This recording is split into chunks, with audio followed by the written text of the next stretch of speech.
She was running on pure adrenaline now. She was fast approaching the stage of giving up on her fight for her very survival as she began to feel her body grow tired and worn out. She was currently standing staring at her opponent at that one moment and time. Her breathing was coming in heavy and inconsistent breaths. She was standing within a crater no larger than herself that had been created when a great force was applied to her body that she had somehow managed to fend off, but that had come at the cost of the last of her chakra, and just now she was only running on enough chakra to keep her alive.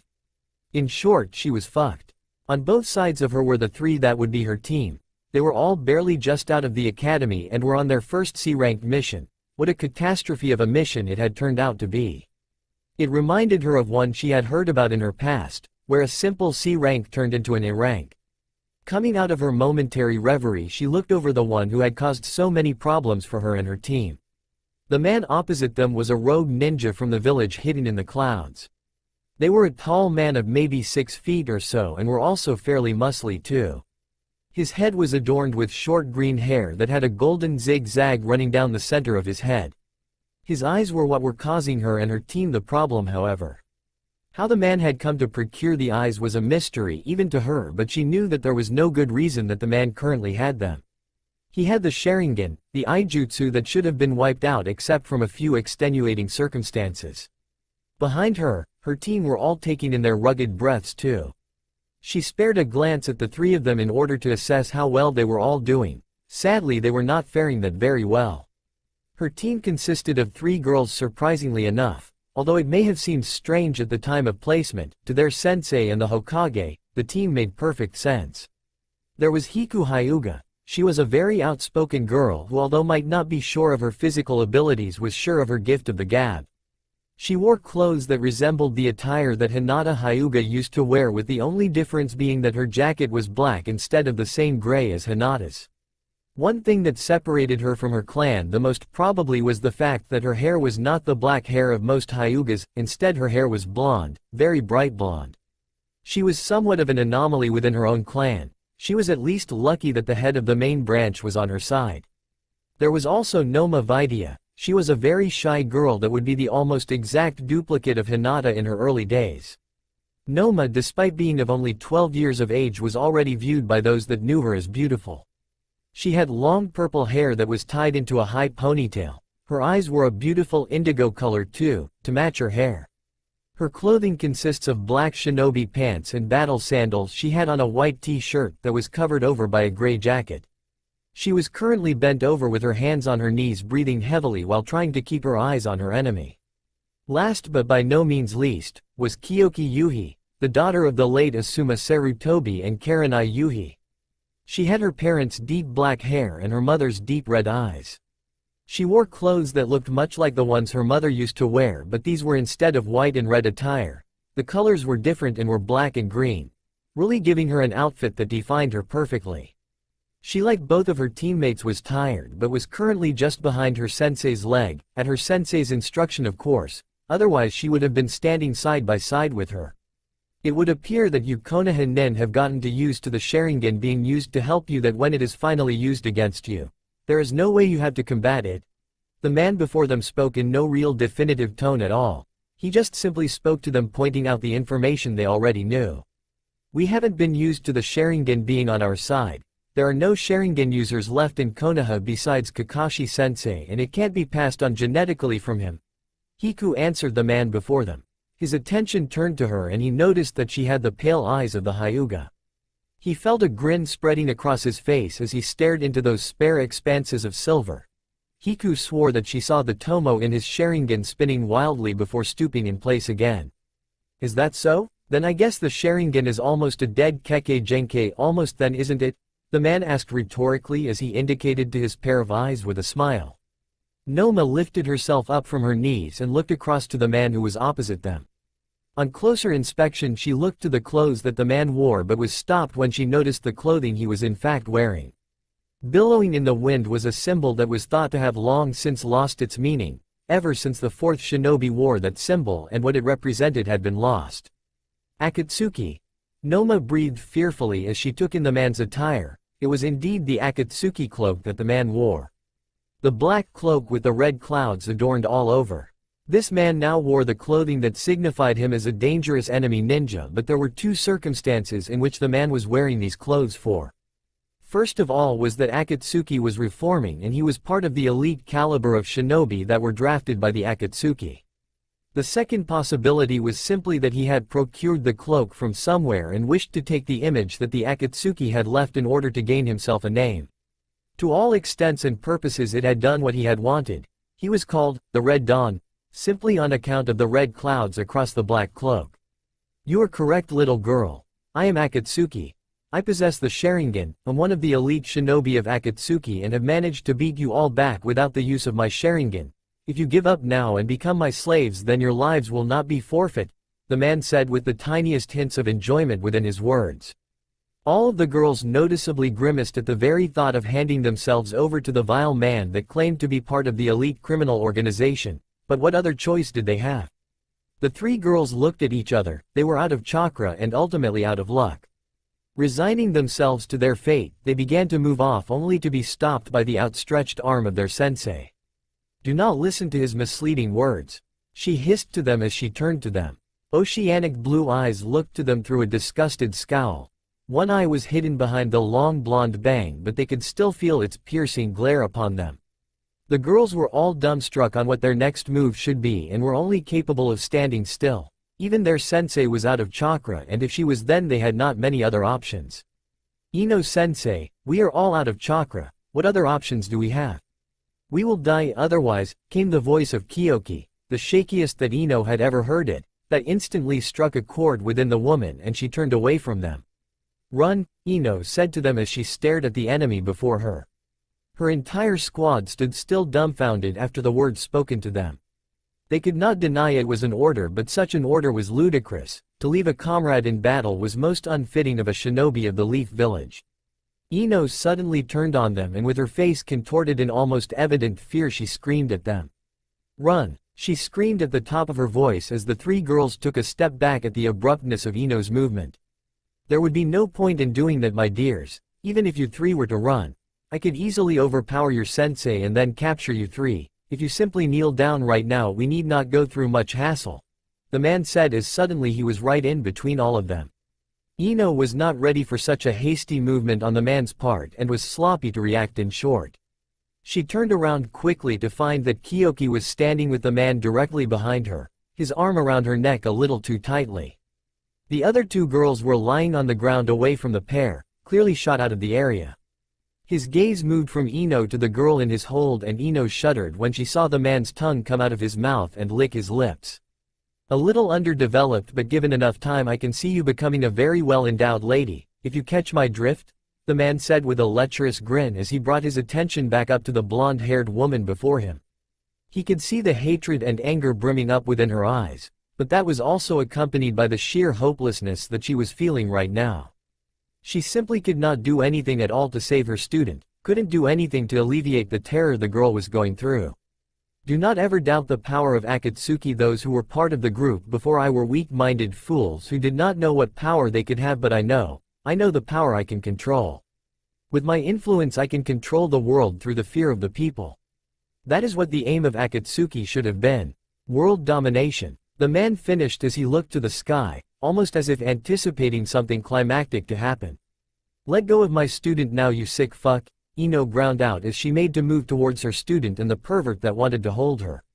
The man smiled at the way in which Ino had talked to him and also the fact that a woman with little chakra left thought she command him. A woman thought they could command a man, him. How ludicrous this idea was that he burst out laughing. You honestly believe that you can command me to do anything, woman?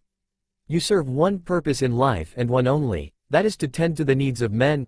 The man shot back at her as his boisterous laughter permeated through the air at her current predicament. Ino felt the sting to her pride in the manner in which the shinobi spoke of women, but did not allow it to bother her as she knew she had one last bet to take on the arsehole before all avenues had been checked off the list and they were not destined to leave this place. I am sorry to say, but I disagree with what you have to say about women and men, and I will be taking back my student. Ino yelled as she forced her right palm forward towards the man's face, which caused him to move backwards in order to dodge the hit. In the process he let go of the girl within his grasp. Ino dodged around her student and continued on the offensive. She sent another fist crashing forwards, this time closed, and felt her knuckles brushing against the skin on his face. She took great glee in the surprised look on the man's face.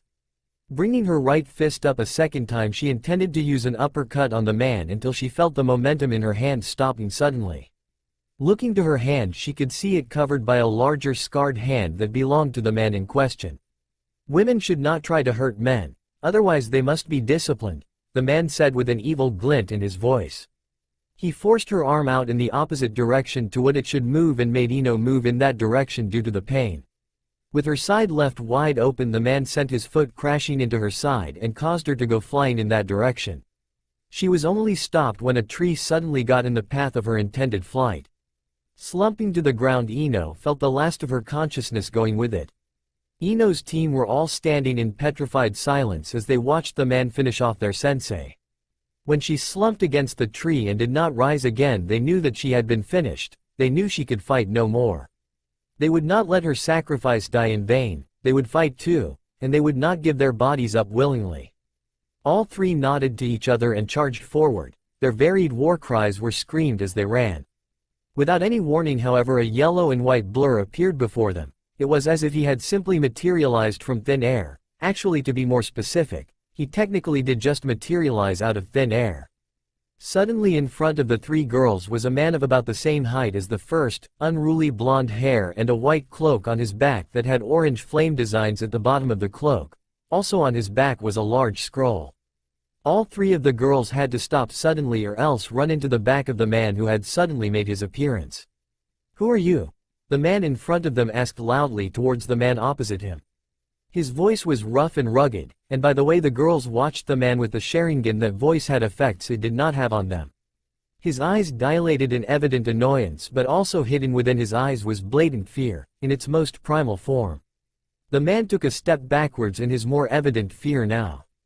"You, what the hell are you doing here?" the man screamed at the blonde-haired man. He simply cocked his head to the side before he gave his answer. "Why? Well, first of all, you are a danger to this world and your name makes you out to be strong.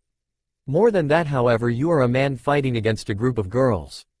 While I may not wish to trample upon their pride, that is not the way a gentleman treats a lady, nor a group of women," the man answered back slowly as he took in the appearance of a man who was staring his greatest fear in the eye.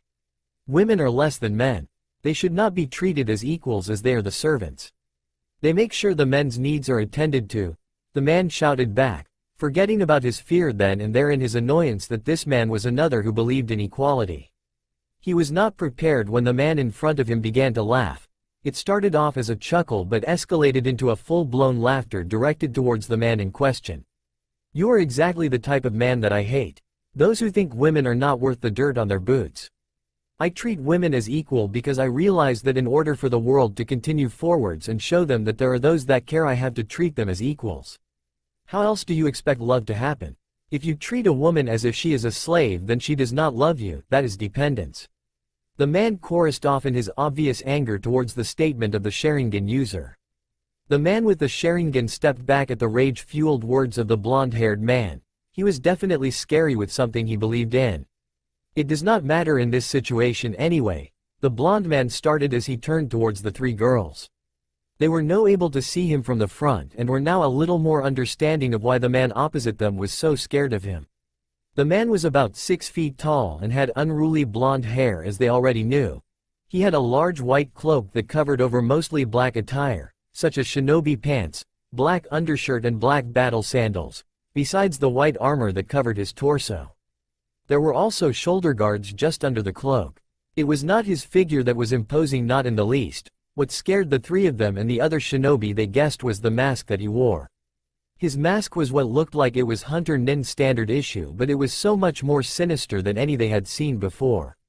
There was a grin painted onto the mouth area of the mask. It looked like it had been scraped out of blood. The entire mask itself was completely black in contrast to the usual white color of Hunter Nin masks. The only other difference was the kanji written at the top of the mask. Akuma. Kyoki squeaked as she read the word that was etched into the forehead of the mask that the man before them wore. They could not see through the eyeholes of the mask, and that scared them even more. "You really are the devil everyone calls you.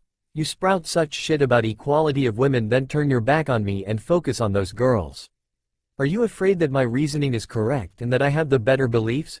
The man asked, gloating, as he could tell that each of the words he spoke was definitely getting through, or so he thought. The guy behind that mask was definitely not showing any physical signs of those words affecting him. Unfortunately for you, I am only turning my back on you for one reason. I am making sure that these three are. The man was unable to finish his sentence as a heel came crashing down on the back of his head and slammed his face into the ground. The assailant done a backflip off from the position they had ended in and landed just in front of the girls. Ino whipped her hair to the side and it fell over her back into its usual position. Her outfit had generally stayed the same. She had the purple sleeveless shirt still. Over the purple sleeveless shirt was her Jonin vest and she wore the black pants most Jonin wore. Her face was one of evident fury right now. She had woken up only to find her students at the mercy of a second man who had entered the area, so she leapt into action, although she had used a burst of her emergency chakra and was dangerously close to the edge now. Ow, ow, came the voice of the man whose face was currently on the ground. He rubbed the back of his head as he spoke the words. Leaning back slightly, he tried to look up but noticed before he lifted his head that his mask was shattering. And here I wanted to keep my identity a secret until I completed my mission. I guess I failed that bit anyway, the man said as he lifted himself to a sitting position. That was when Ino saw them, those cerulean blue eyes that she had not seen in years, well, one of them to be exact. The mask he wore was now shattered across the right eye area and she was afforded the sight of a man she had lost all track of communication with. He had certainly grown in the expanse of time that she had not seen him. His face was more rugged and looked so much more handsome than his childish face that she last remembered. Before she could even ask his name, there was a flash of chakra and suddenly the man with the Sharingan was behind her old friend. With hand seals that moved faster than she had ever seen since her days during the war, the man brought his hands to his mouth before shouting, "Kaden! Gyokaku no Jutsu!" With the command in place, a large ball of fire erupted from his mouth and completely covered the form of the man before her. Naruto! Ino screamed in fear for her friend. He had not any opportunity to even dodge that hit, but it also showed to her that she and her team were definitely at risk if the enemy shinobi could pull of things like that. Add to the equation that all four of them were dangerously low on chakra and they stand little to no chance. The blazing inferno that surrounded Naruto receded slowly. Ino and her team were afforded the sight of watching as the flames got smaller until they were in an almost spherical shape. Eventually the flames died away completely and revealed Naruto in a sitting position with his legs and arms crossed, more looking like he was meditating. He was facing the team of 4 women in his current state, and once the flames had completely disappeared he snapped his head upwards and stared directly into Ino's eyes. Ino was entranced within his eye. They held so many things at once it was impossible to describe. His eyes danced with so many emotions it was almost as if an intricate play was being conducted across them. His eye told of his happiness at seeing her but also told of his distinct fear of the current predicament. It was that same eye that momentarily changed, but she had not missed it. She had seen his eye flash to purple with concentric circles, alongside 3 tomo on each circle, making 9 tomo visible. After she had blinked, however, she noticed that the visage was gone and his beautiful and honest blue eyes were back. "Ino-chan, it's been a while," Naruto said to her, and done something that she had only ever seen Kakashi do. He gave her an eye smile. "Are you girls okay? Has he hurt any of you?" Naruto asked them seriously again. The 3 girls behind her shook their heads. They took Naruto's soft voice and his obvious familiarity with Ino as a sign that he could be trusted. Naruto then looked to Ino for her response, only to find the woman kneeling staring at him while he sat.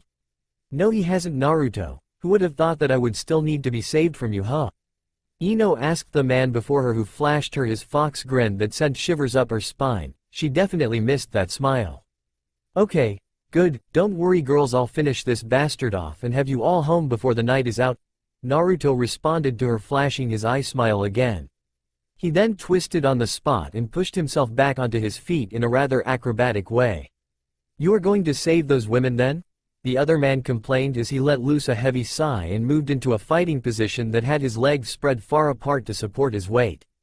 His arms were out wide with both of his palms facing in front of him. Naruto looked at his stance in surprise. "You possess a Sharingan yet you use the stance of a Hyuga. You truly are a pain in the ass, shinobi, Naruto complained before he mirrored the stance himself and grinned at the face pulled by his enemy.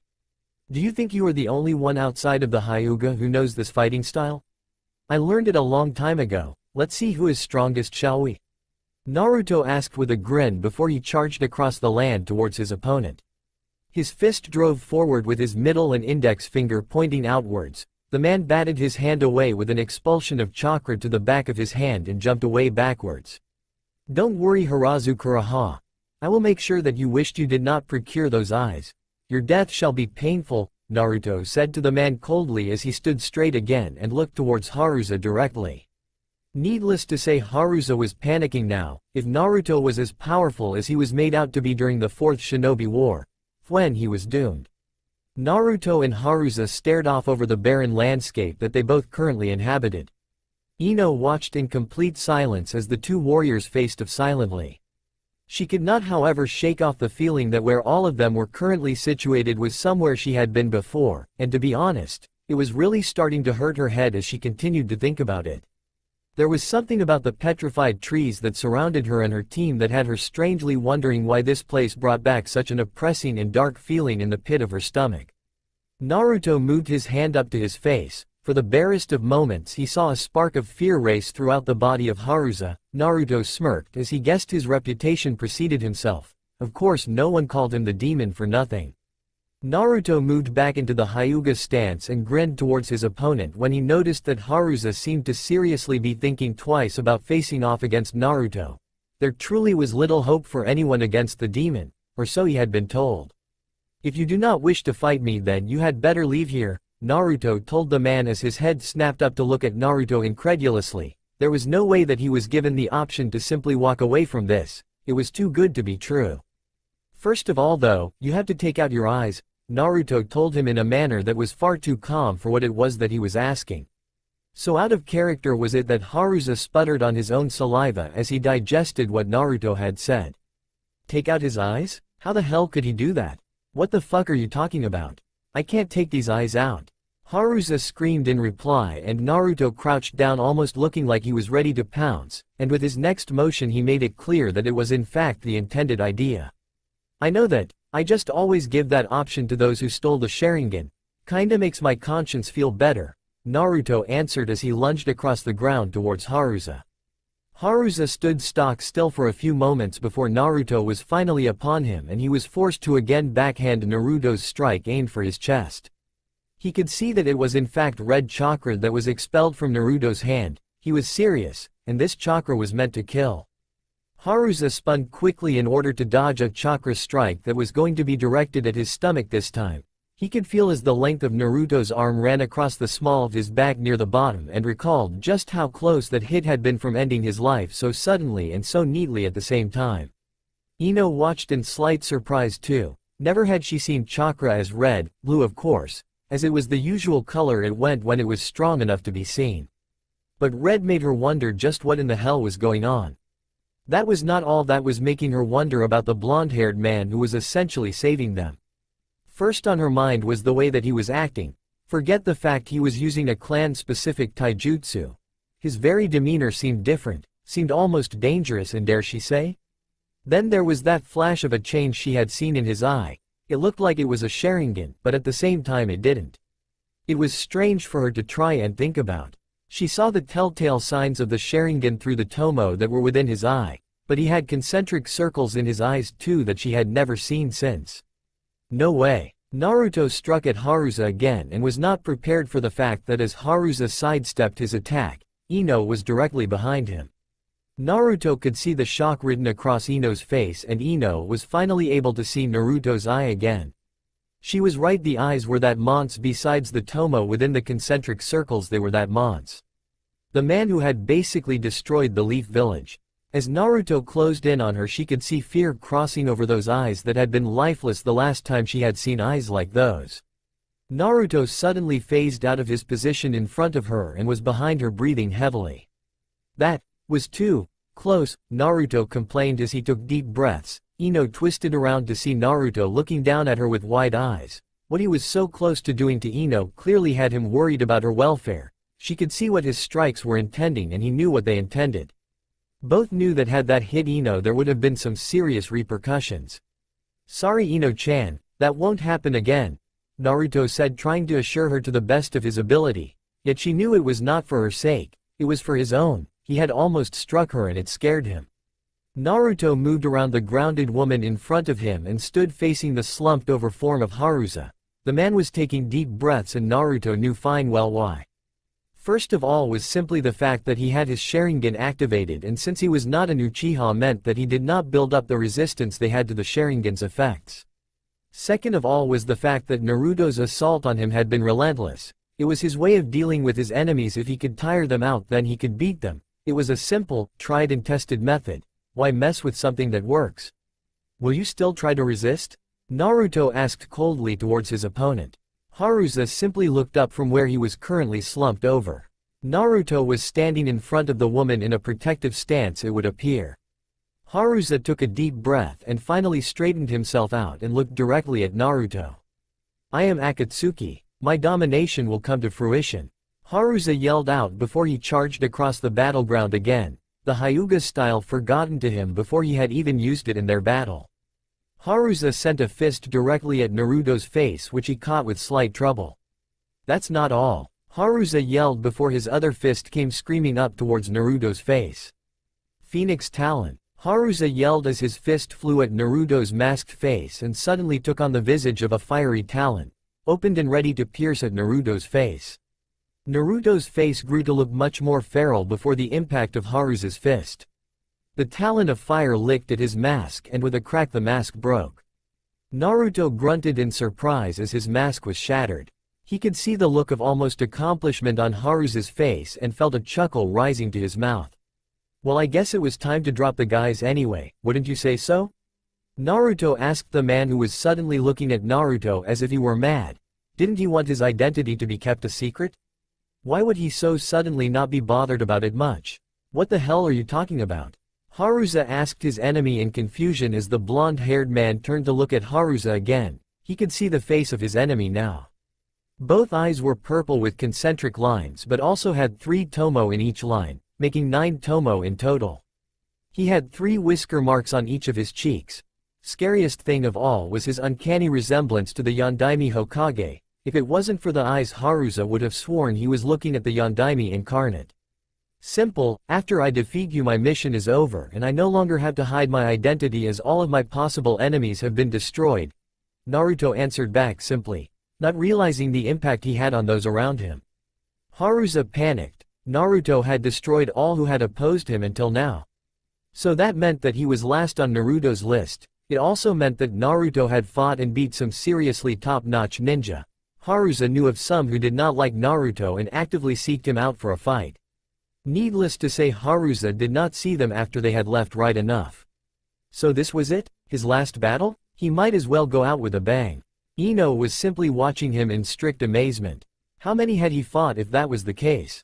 He seemed utterly relentless and so much more powerful than she had last seen him at the end of the Fourth Shinobi War.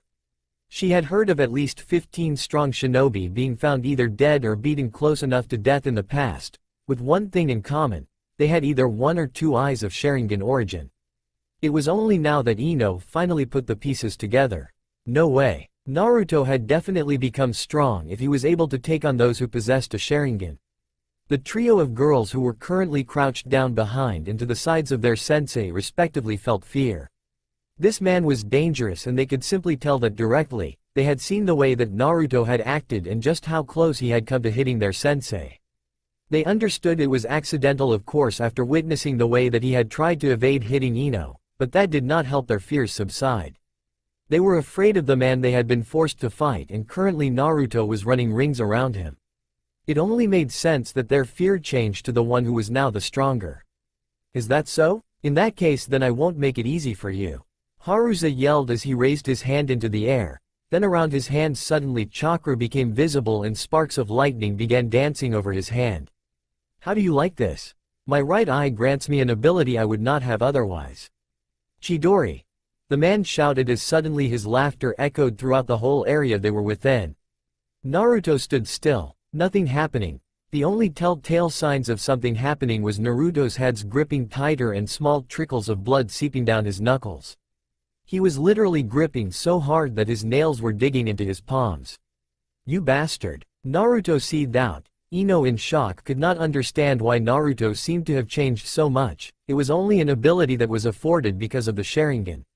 "You took his eyes. You took his eyes." Naruto roared as his head snapped back and Haruka was able to see the face of fury that was Naruto. Thunder clapped above them as suddenly the skies above turned from the rather nice sunset to a dark and dreaded overcast. Lightning bolts could be seen running through the clouds. All around Naruto chakra gained physical form as it danced around his body almost as if it was afraid to touch him. Haruka watched in awe at the change in weather, and then looked over to Naruto in order to find the man with a rage-induced face staring directly at him. Naruto extended his own hand upwards and mirrored Haruka's motion from earlier, with lightning covering his hand as it was raised in the air. "I will show you the gift that Sasuke left me. And what you tried to steal from him." Naruto screamed at the top of his voice as he felt the charge in his hand growing ever larger. With lightning cracking in the sky above him, he sent the powers of Chidori high into the sky and felt his chakra mixing with that of nature. "Now witness the end of your Trepidation." Naruto yelled before he brought his arm down at a 90-degree angle, and as his arm done so a massive lightning crack formed into a Korean dragon of pure lightning and charged towards Haruka. So shocked at the sheer brutality of such a move, Haruka was unable to dodge the beast as it screamed towards him. Kirin. The Korean dragon did not hesitate and smashed into Haruka with enough force that the ensuing explosion caused much of the earth to shake and quiver.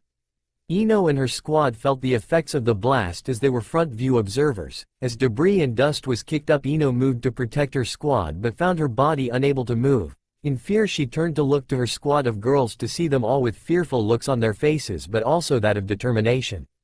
That was when she realized to her pride that they had learned her fundamental lesson. Teamwork is the most important thing to a shinobi. Ino waited for the inevitable to happen, for her and her squad to be crushed under some force or another.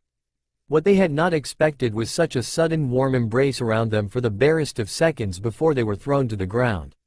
Ino grabbed for her team and rolled onto her back with her arms around the three girls. When he back impacted, though, her arms opened wide and they all fell to the ground. With another thud, another body landed on the ground not too far away from them. Ino was the first to sit up after coming to a complete stop and looked around her at her surroundings. This was not the place they had been a few moments ago. And why did it feel like she had an arm around her body a second ago and now she was in a new place with her team? She heard a groan to her left and looked around cautiously. There in a lump on the ground was the body of the man who had caused that devastation. Naruto? Ino said more to herself than anyone else. That did not mean that it had went unheard, of course. "Sorry about the rough landing, Ino-chan and girls. I haven't tried to carry 4 others with me when I used the Hiroshima no Jutsu and it was kinda hard," Naruto said to the ground below his face before he tried to get back onto his feet. He was shaky at first but was able to steady himself eventually after much effort. "You're right, it was a rough landing, but I guess it's better than death, right girls?" Ino asked as she looked over to where her entire team were starting to get onto their feet. All of them looked to her, and after thinking over what she had said, all at the same time the girls nodded their heads. "Anyway, I do apologize," Naruto repeated as Ino looked at him again, this time with a look of, honestly. "Really, Naruto, don't worry about us. You are the one fighting, so you should worry about yourself," Ino replied as she looked him over, to find to her shock that right there and then he seemed to be completely fine, not a scratch or a blemish on his face, nor a cut out of his clothing. He had not been hit once. "I don't need to worry about me. I have fought those eyes for so long that they no longer affect me. That is why I'm fine," Naruto responded to Ino's questioning stare at his entire body. As he spoke, her eyes were brought to his face, which was smiling for whatever reason there was. It was his sincere smile, that foxy one that had Ino wishing she were closer to him than she already was. It was as if that smile had a pulling effect and Ino was considering letting into the desire. "You on the other hand have got to be seen by a medic nin soon. Your life is in dire jeopardy. If you are left much longer, the last of your chakra will disappear," Naruto responded so matter-of-factly that it grounded Ino. Way to be blunt.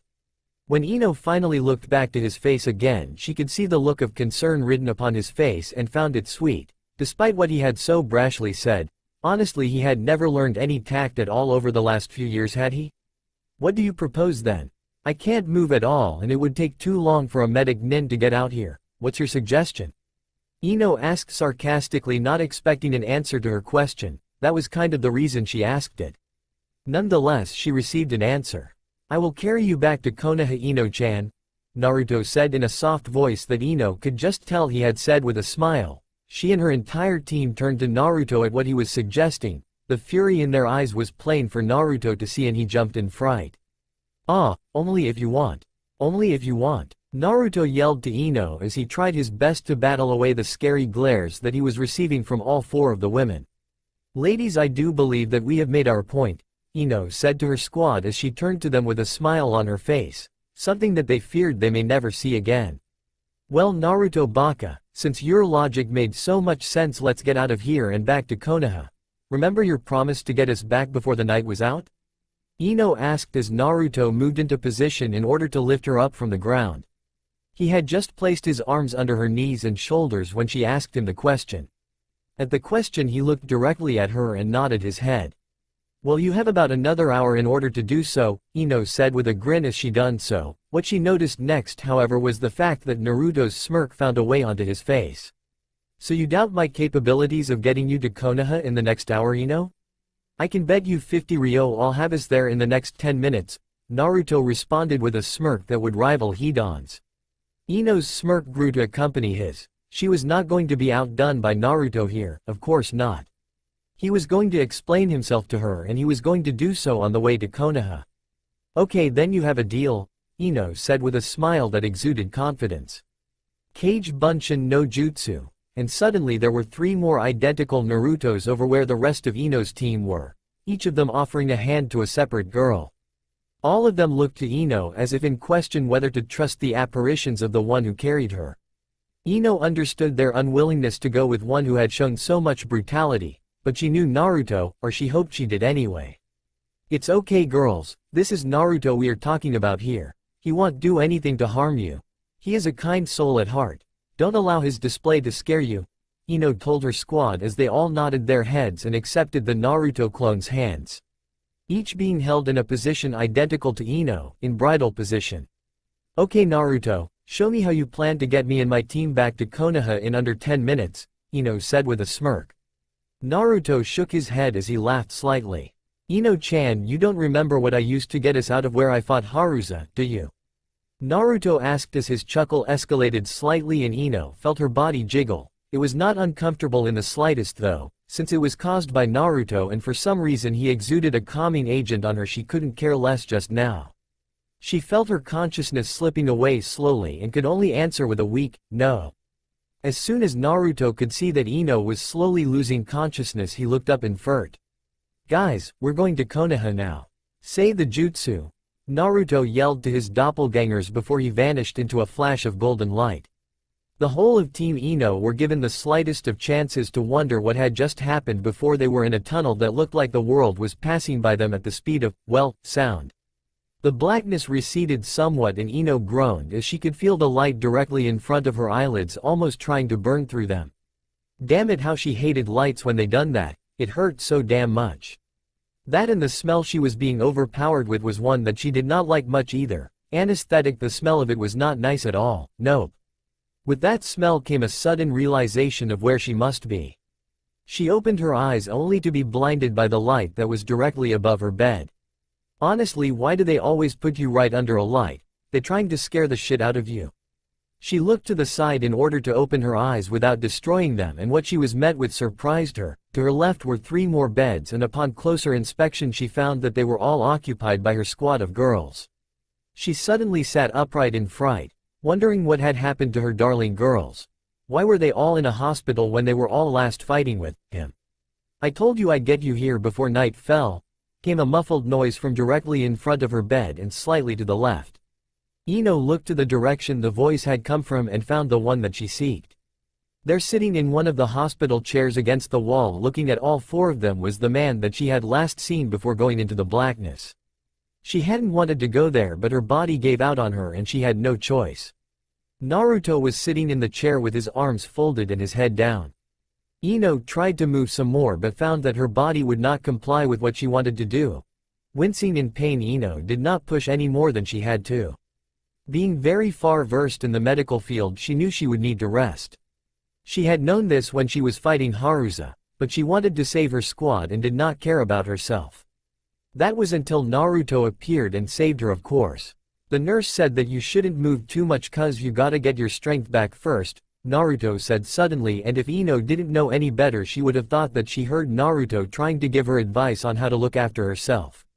More than that though, she heard the concern in his voice too. Looking up she found that Naruto was looking at her, but to her disappointment looking at him was like looking at a wall. Well, maybe porcelain was more apt, but she couldn't see his face and that was her main gripe. I know. Remember, I'm also a medic, nin Naruto. Thank you for the concern though. Ino answered him happily as she sat up correctly on her bed and looked directly at him. His mask was different this time, it was just a plain white mask. He must still have to make his canvas into a masterpiece yet. Naruto was about to respond until the door to their room opened up and a bunch of people flooded in. First of all was the Hokage herself. The years had clearly done nothing to her genjutsu face. Behind her was Inoichi Yamanaka, who had eyes only for his daughter who was on the faraway bed. After him was the head of the Hyuga clan. Hinata walked into the room with a grace only she could hold up. She wore the clothing of the clan head and moved directly over to the blonde Hyuga who was unconscious on the bed, instantly dropping next to her and softly rubbing her head as tears appeared. After Hinata was Kurenai, who walked into the room in a panic and obviously moved over to where her daughter lay silently, still breathing but looked to be at peace. Kurenai smiled at the bravery of her daughter and gently wiped away a bang on her face.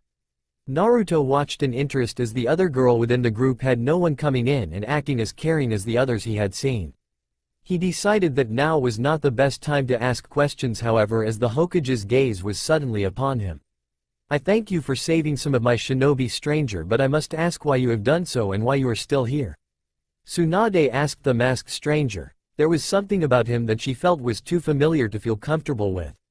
Naruto got up off of his seat and showed his height to be much taller than the Hokage, and in one fluent movement was down on one knee in front of her with his head bowed.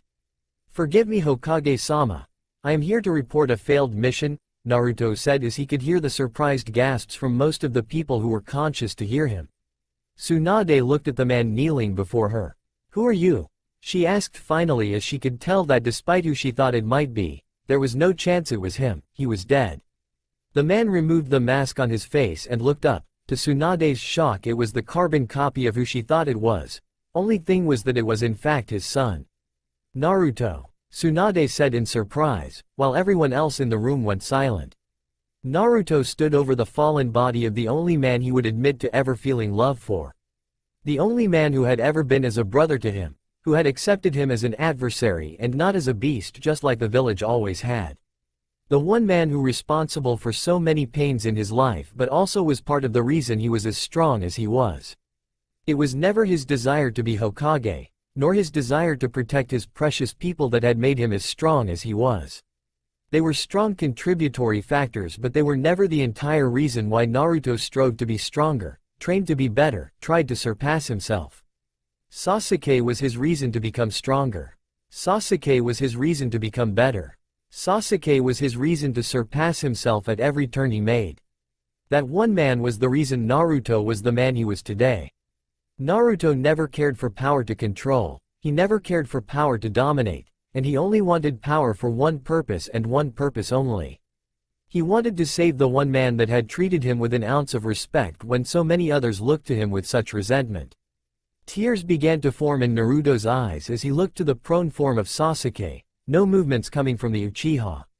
He fell to his knees and bowed his head down as he felt the tears stinging at his eyes only stronger now. His vision was blurred, but he could see what was directly in front of his face. The face of Sasuke Uchiha, white as a sheet of paper, lay beneath his own face. Eyes closed and looking almost at peace. Naruto stared at the face of his fallen brother for a long time. It was almost as if the world moved around him, not wishing to disturb him in his moment of mourning. The wind passed through the valley of the end and moved the hair that obscured some of Sasuke's face, giving Naruto the full view of the serene face that was now on Sasuke.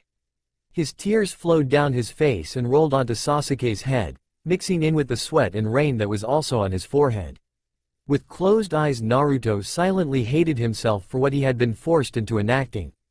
Behind closed eyes, Naruto was shown flashes of his battle with Sasuke, in every gruesome detail possible. When Sasuke ran him through with a black Chidori, when he forced a Rasen Shuriken into Sasuke's gut, only for him to be saved by Naruto's unwillingness to kill him, and Susanoo, when their battle was interrupted by Madara and they were forced to join together to fight him, and finally the moment when Sasuke was killed by Madara. It was at that point that Naruto felt his body shifting into overdrive. All of the wounds he had sustained began to fizz and bubble as they were slowly healed. His hands, which had been spread openly to support his weight over Sasuke, clenched tightly as his body began to malform, with hairs growing out of his body and his fingernails lengthening out to claws. He could feel his canines growing along his jawline and felt his body grow, but then he felt nothing. With a start, Naruto sat up suddenly, sweating heavily and panting in fear. His breathing was not calming down, and as such in the dark he held his hand over his chest and tried to slow down his breathing. When eventually his breathing subsided and he was able to calmly look at his surroundings, he found himself in a place he detested more than many things. In all these years he had yet to get used to this place. The hospital. "You talk really loud in your sleep. Do you know that?" came a soft voice from his left, to which he turned to and found a pair of azure eyes staring at him softly and a small smile on the face of the one who spoke to him. Naruto thought for a moment and figured out where he was. "My apologies, Yamanaka-san. I have not slept in company for a long time, so I don't know," Naruto answered back apologetically as he looked down on his lap. It was the truth though, he had not slept in the same room as anyone in a fair number of years now. He had always been on the move, and not very often had he ever taken the time to share his abode with anyone, except in extenuating circumstances. Ino was more wondering about the change in formalities with the man in less than 24 hours, although she did have to admit that even though he put on a show of toughness, he was far from it when he had finally gotten all of them back to Konoha. "Why am I in here, Yamanaka-san?" Naruto asked suddenly as he looked about himself with confusion evident in his voice. Ino didn't know how it was possible for him to be so blissfully unaware of the fact that he was completely covered in bandages. Inside, she giggled at the antics of the man in the bed next to her own. No matter how old he got, it appeared as though he was forever going to be a child within the shell of a man. "First of all, please call me Ino. All this Yamanaki-san stuff makes me feel old, and it makes me feel as if you don't think we are friends at all," Ino said with a somewhat pout that had Naruto seen, he did not comment on it. He however nodded his head in understanding. "Second of all, you were in that bed because not long after Hokage-sama entered the room and you admitted to failing some mission. You fell backwards unconscious," Ino began explaining as she rested into her pillow that had been maneuvered to allow her to sleep. "It was only once you fell unconscious that the Hokage was able to see everything that happened to you. There were numerous scars on your body and poisons running through your veins that she almost had a heart attack at the condition you were in. She said by all rights you should be dead," Ino finished off as she looked over to the face of Naruto. As the darkness of the room became more focused in Ino's mind, she could see his face perfectly now. It looked saddened, and if Ino was not correct, then she could have sworn that she saw a look of disappointment cross over Naruto's features. Was he unhappy that he was alive? "Naruto, what's wrong?" Ino asked softly as Naruto lifted his head up to look at her. She saw his eyes and saw his flash of his true self before the visage covered it up.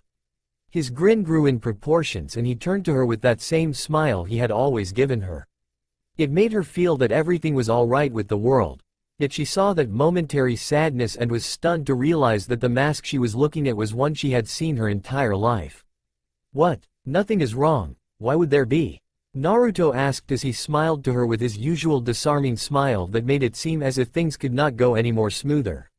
Ino knew for a fact that he was lying to her straight-faced, and though she did not like it one bit, who was she to argue? She had not seen him in a long time, and sometimes there are skeletons we just wish never to be found.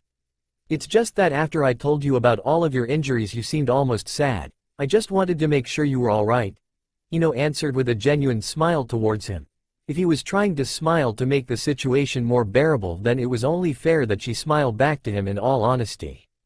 "Oh, I'm fine thanks, Ino-chan," I guess it came as a bit of a shock that there was so much happening with my body and I never realized it. I didn't think I was quite so close to death, Naruto admitted as he kept his smile in place while in his mind his thoughts were thinking along a completely different track. I was so close to death? I guess that was why my movements were getting sluggish. Naruto thought to himself as he watched Ino's mouth move and noticed he had tuned her out. With a slight bit of embarrassment he tuned her back in. It sounded like some strong stuff that was in your blood. Just what have you been up to, Naruto? Ino finished with a questioning look that Naruto smiled and rubbed the back of his head, for the first time realizing that he had bandages all around his head. Shaking off his feeling of stupidity for that moment, Naruto answered Ino. You know, this and that. Naruto responded with a slight laugh that again got Ino slightly frustrated in the manner that he avoided her question. She could not get mad at him because he did technically answer her question and she did not want to be too overbearing. After so long apart she did not know what the limits between them were. Not the romantic kind, just the limits between friends. What she could get away with around him basically. I see, despite it avoiding the question entirely, I will let you away with it. After so long away I doubt telling everyone everything is high on your agenda list. Ino admitted more to herself than to Naruto but lifted her head up when she heard Naruto chuckle lightly. For the first time in their conversation Ino saw what she knew was a true smile on his face. It was small but it was genuine. I guess that's true, I've not been in the village in a long time. Naruto began before finishing abruptly and looked to his lap. Ino wondered what could possibly have happened. She did not however wish to disturb him as it appeared something was deeply troubling him and she honestly did not know if she should or shouldn't say anything. Quote ellipsis. I've not been here ever since the end of the 4th Shinobi War. Naruto finished with a smile on his face. Wow, I've almost definitely missed out on a lot of things happening, haven't I? Naruto asked, slightly embarrassed by his cluelessness in the expanse of time. Yes, you really have missed out on a lot, Ino said as she yawned heavily. Naruto had really woke up with a fright at such a bad time. Honestly, she was enjoying a very good dream when he woke her up. He may have been part of that dream, but that wasn't the point. I guess I gotta catch up now then, huh? So long as the council don't try anything with me after this failure, Naruto finished with the slightest hints of doubt conquering his voice at the end. Ino heard it loud and clear, the change in his voice from confident to unsure. It was like a sting to her heart to think of him getting in trouble for failing whatever mission it was he was on. Naruto lay down and turned his back to her, facing towards the window, and before long she heard the rhythmic breathing of Naruto as he slept. Ino was thinking to herself of the man that lay in the bed next to her. She had not told him the worst of his condition because she worried about his response to such information. The true extent of his injuries included multiple fractured bones, many scars, some of which were infected, and the many poisons within his bloodstream. None of them showed up until he was unconscious, when they all appeared as if they had been suppressed as he was awake. His scars were surprisingly easy to heal, and the same for his fractured bones. It was as if he was stopping his very own body from healing naturally, which even Tsunade admitted to not understanding. The poisons within his bloodstream, just as Tsunade said, should have killed him, but in some lucky twist of fate the sheer amount of poisons and the variety of them meant that it was almost like they met and nullified each other, making them nothing more than harmless traces within his blood. Naruto essentially had the most potent poison within his blood being the poison now. In all, Naruto had definitely changed, but his genetic makeup and his psyche were two completely different things. This was normal for everyone, but on Naruto it was a shoe-in. He was definitely different in his head than he was genetically shown to be. His body may be poisoned, but surely his mind couldn't be damaged. Could it? After what Ino had not long ago just witnessed, she was honestly not too sure. Later that day, Ino was wide awake and had been for a long time now. It was midday, and because of her usual shinobi duties she was hardwired to get up much earlier than midday. Since she was stuck in the hospital for the next 2 days, though it looked like she was going to have to get used to sitting around doing nothing. She would have preferred it if her team were at least able to wake up, but she had to admit that after what they had been through and what they had been so close to being subject to, she couldn't blame them. They were exhausted, plain and simple. That just meant that Ino was forced to sit in this boring hospital room all by herself and try to think of any tangible way that she could fight off the boredom. The ideas were not coming thick and fast. Then, as her eyes had done so many times ever since she had woken up, her eyes found their path being directed towards the blonde shinobi to her right-hand side. It was miraculous the condition he was in. With the added light of the midday sun, Ino was able to see just what condition Naruto was in. His entire body was covered in bandages, even right across his head. He looked much like he did after his first attempt at retrieving Sasuke. There were also many different tubes running to and from him, carrying varying fluids to try and help him. The man himself, though, seemed completely undisturbed, ever since he had fallen asleep the night before. He had been completely silent. Ino would have thought him dead if she had not seen his chest rising and falling with his every breath. He was an amazing man. That he could withstand the sheer amount of injuries he had entered with astounded her and even gave Tsunade the fright of her life. Ino was interrupted from her thoughts when the door to her room was opened. She turned to the ones who had entered to find a nice sight before her. "Shika, Choji," Ino called out happily as the two aforementioned men smiled in her direction before walking over to her bed. Both men had changed since the time of the Fourth Shinobi War. Shikamaru stood much taller now at about 6 feet, and his physical frame had stretched somewhat. He was still lazy as ever, but his body was primed for anything. Choji stood about the same height as his best friend, but where Shikamaru had bulked up slightly, Choji had become slightly more round. Even at that, he was not overly large by any means. Both were wearing almost identical attire from their time in the allied shinobi forces, the only difference being that they had the Konoha headband. "Hey Ino," Choji said with a happy smile on his face at seeing his old teammate. It had definitely been a long time since they'd seen each other. Ever since becoming Jonin, they all had their own teams to look after and help, and honestly time was tight at times. "Why are you in here? I always thought that you were the one who said you could look after yourself," Choji said with a bit of a grin on his face towards Ino, who pouted in answer. "You're mean to me, Choji," Ino whined quietly while looking down to her lap, with her face still in a pouting position. Choji laughed slightly as Shikamaru looked around the room at the 3 girls that were in the beds next to Ino. He turned back to Ino as his gaze fell upon the sleeping form of Kyoki. Slight concern was written on his face as he looked to Ino. "Ino, is Kyoki alright?" Shikamaru asked, and Ino could instantly tell that Shikamaru was concerned for the well-being of the young girl. He had promised that he would look after his sensei's child and become their sensei to make them a cool adult. While he had not become her sensei, he still looked after her to the best of his abilities, almost becoming the father she had lost. "Yes, she's fine, Shika. Just tired through chakra exhaustion," Ino answered back with a soft smile, which did serve to calm Shikamaru down slightly. Choji watched as his best friend seemed to become less tense after Ino's assurance that Kyoki was fine.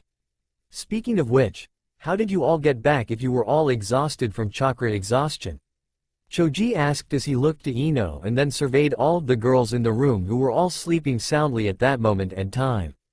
"I would love to be able to say that it was me who was able to force myself onwards home while carrying all of them, but it wasn't me," Ino answered back, half ashamed and half embarrassed.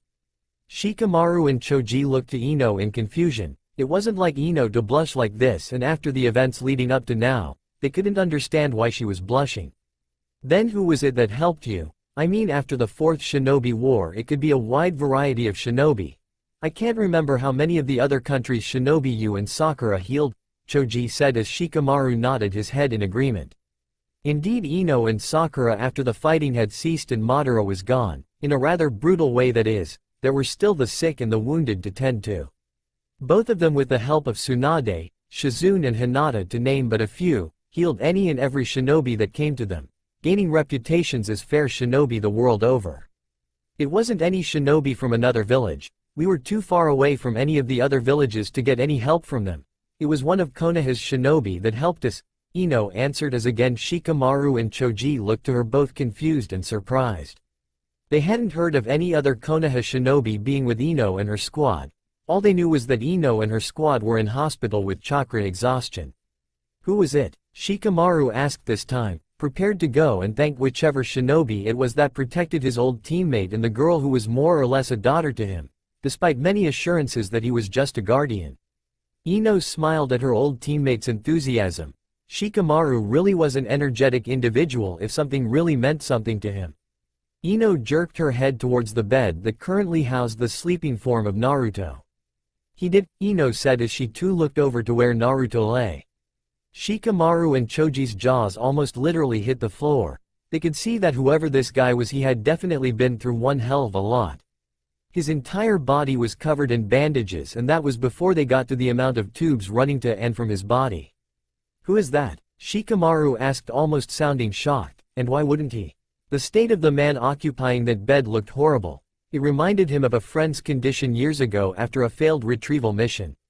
Choji was staring at the man too. He couldn't believe what he was seeing. It was as if this man was literally walking the tightrope of life. It was as Choji stared at the face of the man that he caught a glimpse of who he might be. For the slightest seconds he saw the eyes hidden behind the shadow of the bandages opening and could see the cerulean color of them as they momentarily opened and then just as quickly closed again.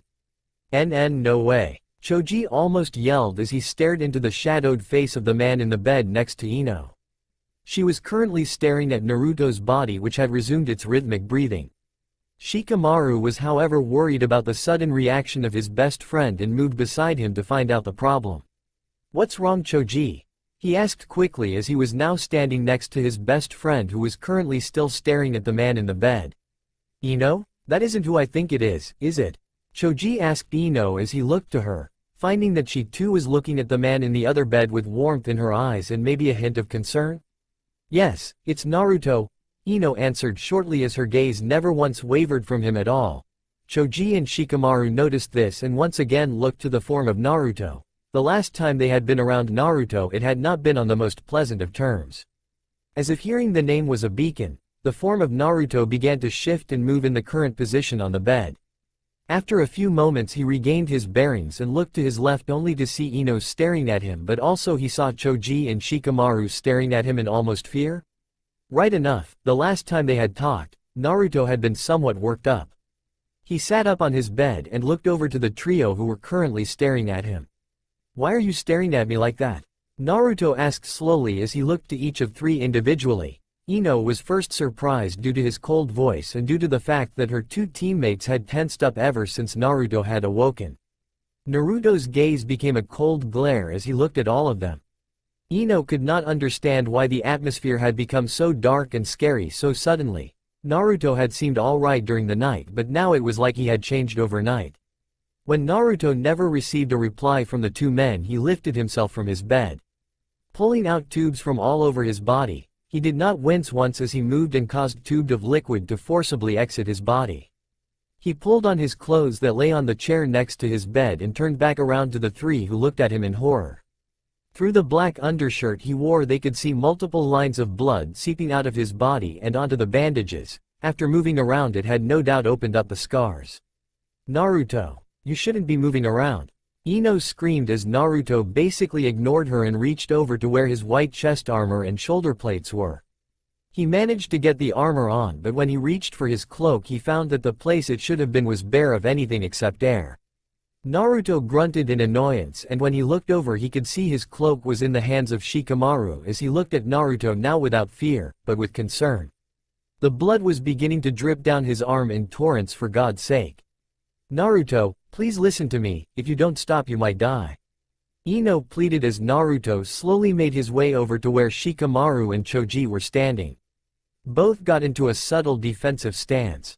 Naruto did not hear or did not listen to her as he moved over to where all three were. Naruto's breathing became heavier and laborious as he moved forward. He made to take his cloak from Shikamaru, but two things happened. First of all was that as Naruto made to take his cloak he feebly shot his hand forward to grab it only to touch nothing. After that through and due to the momentum he had gathered, Naruto ended up in a heap on the floor. His breathing was getting worse and his body began to shake. It was then that Ino realized to her shock that Naruto was going into shock. Choji, get a medic nin in here now, Naruto is in trouble," Ino screamed to her two teammates who didn't need to be told twice. Ino never yelled at them like that in such fear. It was clear that Naruto saving her had definitely brought her around to worrying about him a great deal. Shikamaru and Choji ran out of the room and split directions, hoping that one of them would find a medic nin. Ino could not just sit in her bed while a man who had saved her life was slowly losing his own. She lifted herself out of her bed, lucky that she did not have anything in her veins or body at all for that matter, and stood up above Naruto. She leaned down and laced her arms around Naruto's shoulders and tried to lift him off the ground. Needless to say, it failed miserably. Not wanting to leave Naruto at all, Ino sat down on the cold floor, and with Naruto's shoulders already raised, she rested his entire body against her own. In the end, his head lay on her lap. His own weight had forced him to slide down her body. She tried to remain calm despite his head being in a rather uncomfortable place. She could not dwell on that right now though, because she had to keep Naruto awake and let him know that she was there. "Naruto, it's alright. You're alright. Someone will be here to help you soon," Ino cooed to the man who was shaking on her lap. This situation scared Ino out of her wits. She had seen this before, of course, and she had seen it on Shinobi before too. It was just the man who currently was in this state scared her. Naruto had never been one to get so ill in the past. He had sustained many injuries in his life and had managed to soldier on through them.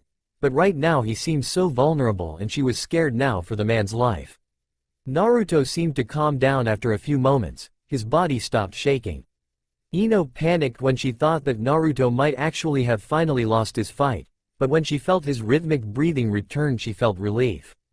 Her hands that had been absently stroking his cheeks in reassurance of his safety were feeling slightly sticky, and as Ino lifted her hand, she saw that there was blood coating her hands and fingers.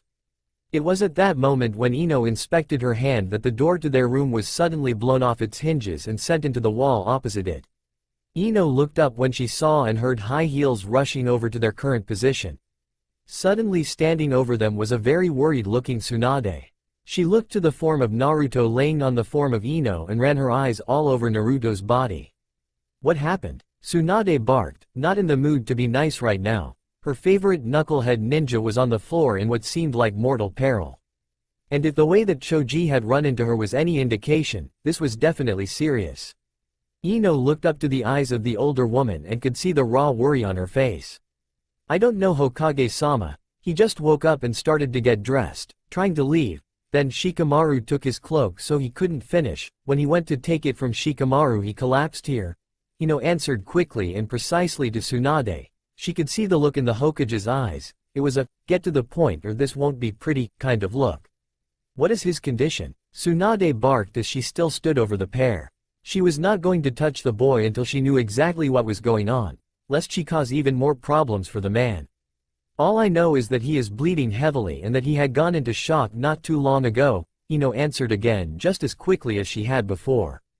Tsunade nodded her head in understanding before she quickly lifted Naruto off the ground and put him back onto his bed. Tsunade stripped him of all the clothes he had tried to put on and removed the now soaked bandages, revealing the harrowing sight of Naruto's chest. It was covered in scars of all sizes and colors almost. There was also much blood beginning to pour from the scars.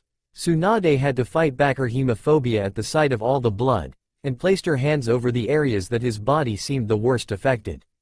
Namely, 2 large scars crossing over his entire chest and stomach, and a large scar that seemed suspiciously like one Tsunade had seen before. She pumped chakra to her hands and they suddenly glowed with a green aura over the scars. Ino was standing by Naruto's bedside when she felt a presence coming up behind her and saw Choji out of breath running towards them. "Sorry I'm late, Ino. I got Hokage-sama and she ran off faster than I expected and she got away from me," Choji explained while Ino absent-mindedly nodded her head to her teammate, who then focused his own attention on the form of Naruto.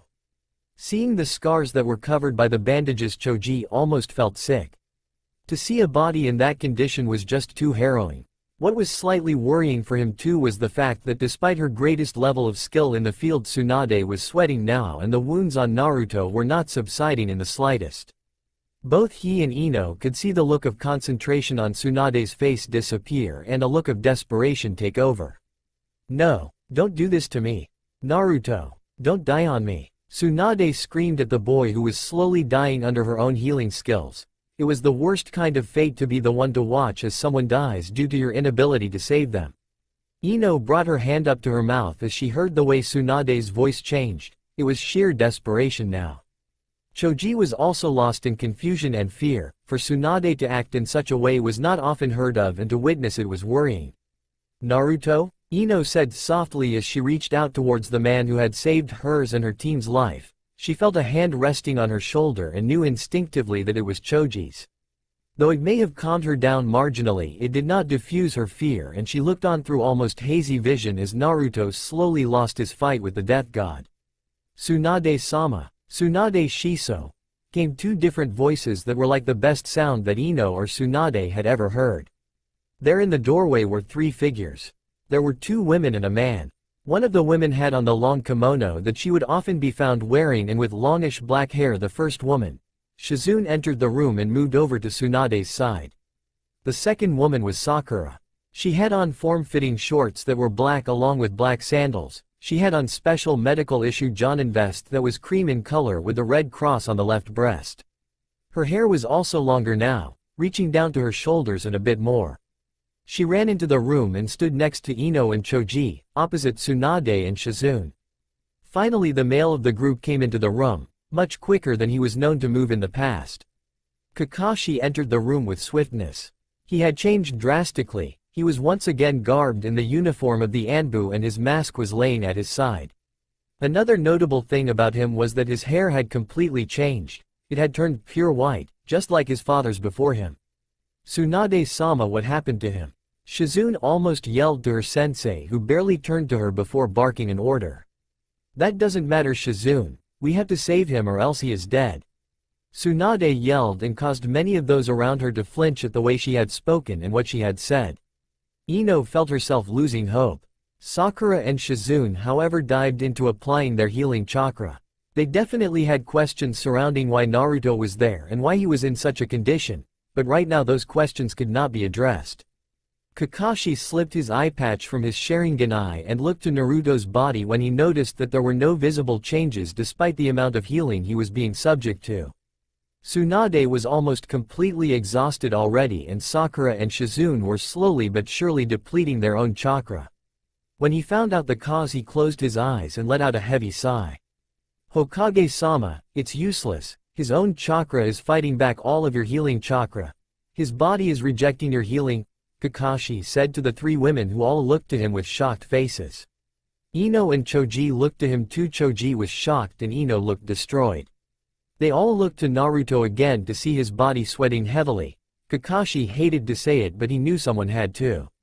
"I think it looks like it's up to him if he wakes up or not," Kakashi said as softly as he could, trying his hardest to ignore the crushed looks of those around him.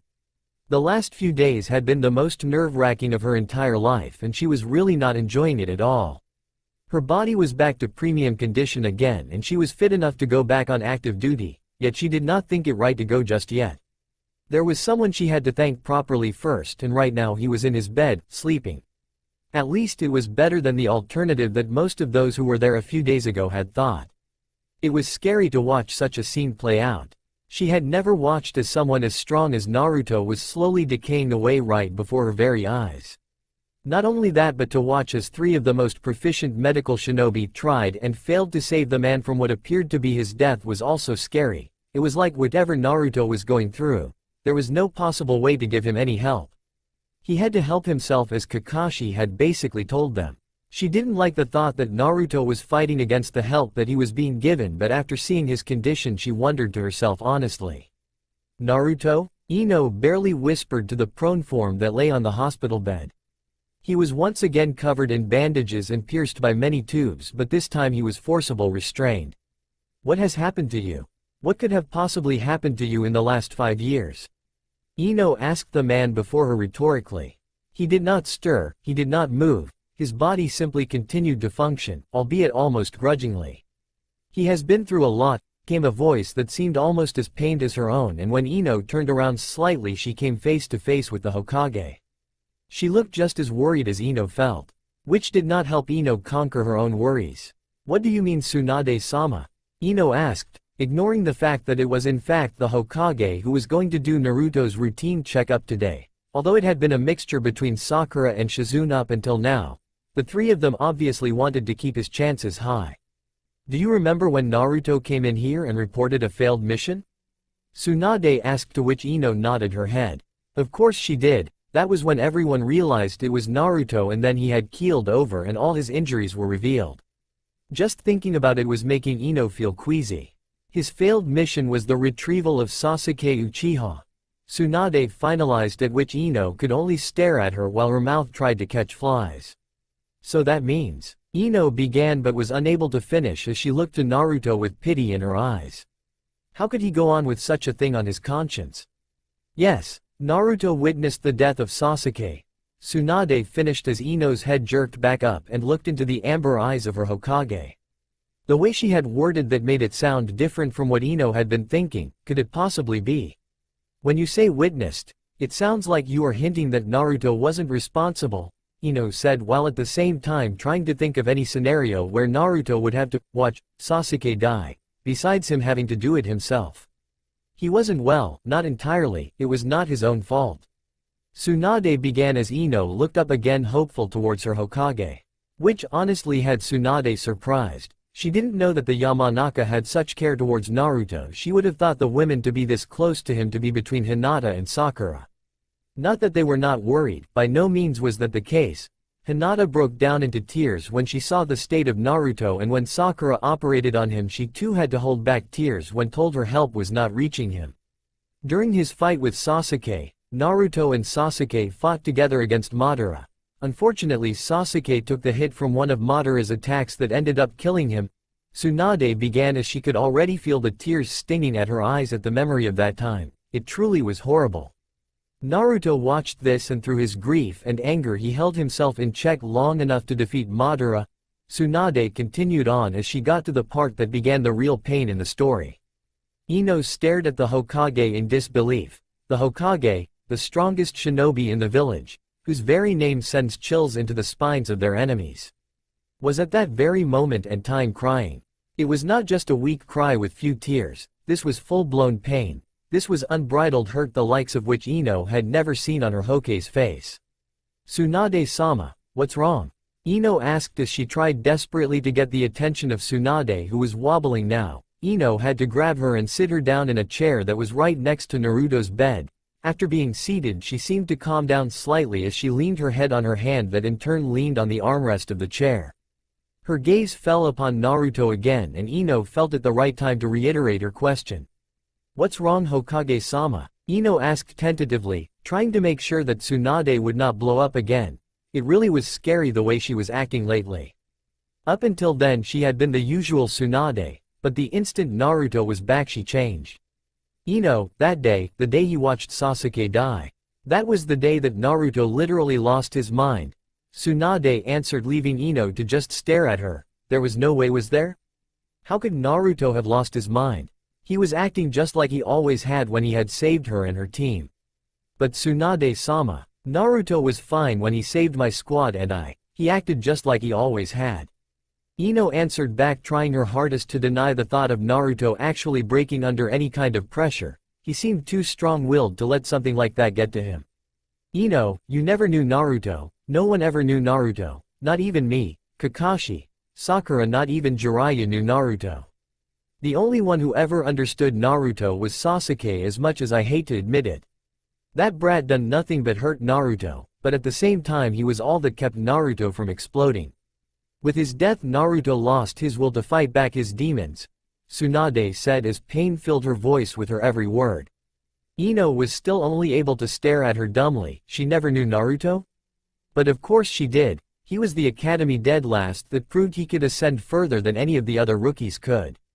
Tsunade-sama, I did know Naruto. He was the man who could not be put down, who believed in himself when no one else would. He was able to overtake every single one of our year group in leaps and bounds. I knew Naruto. Ino affirmed more to herself than to Tsunade. It was then that Ino saw the glint of anger that moved across Tsunade's eyes and suddenly feared for her very life.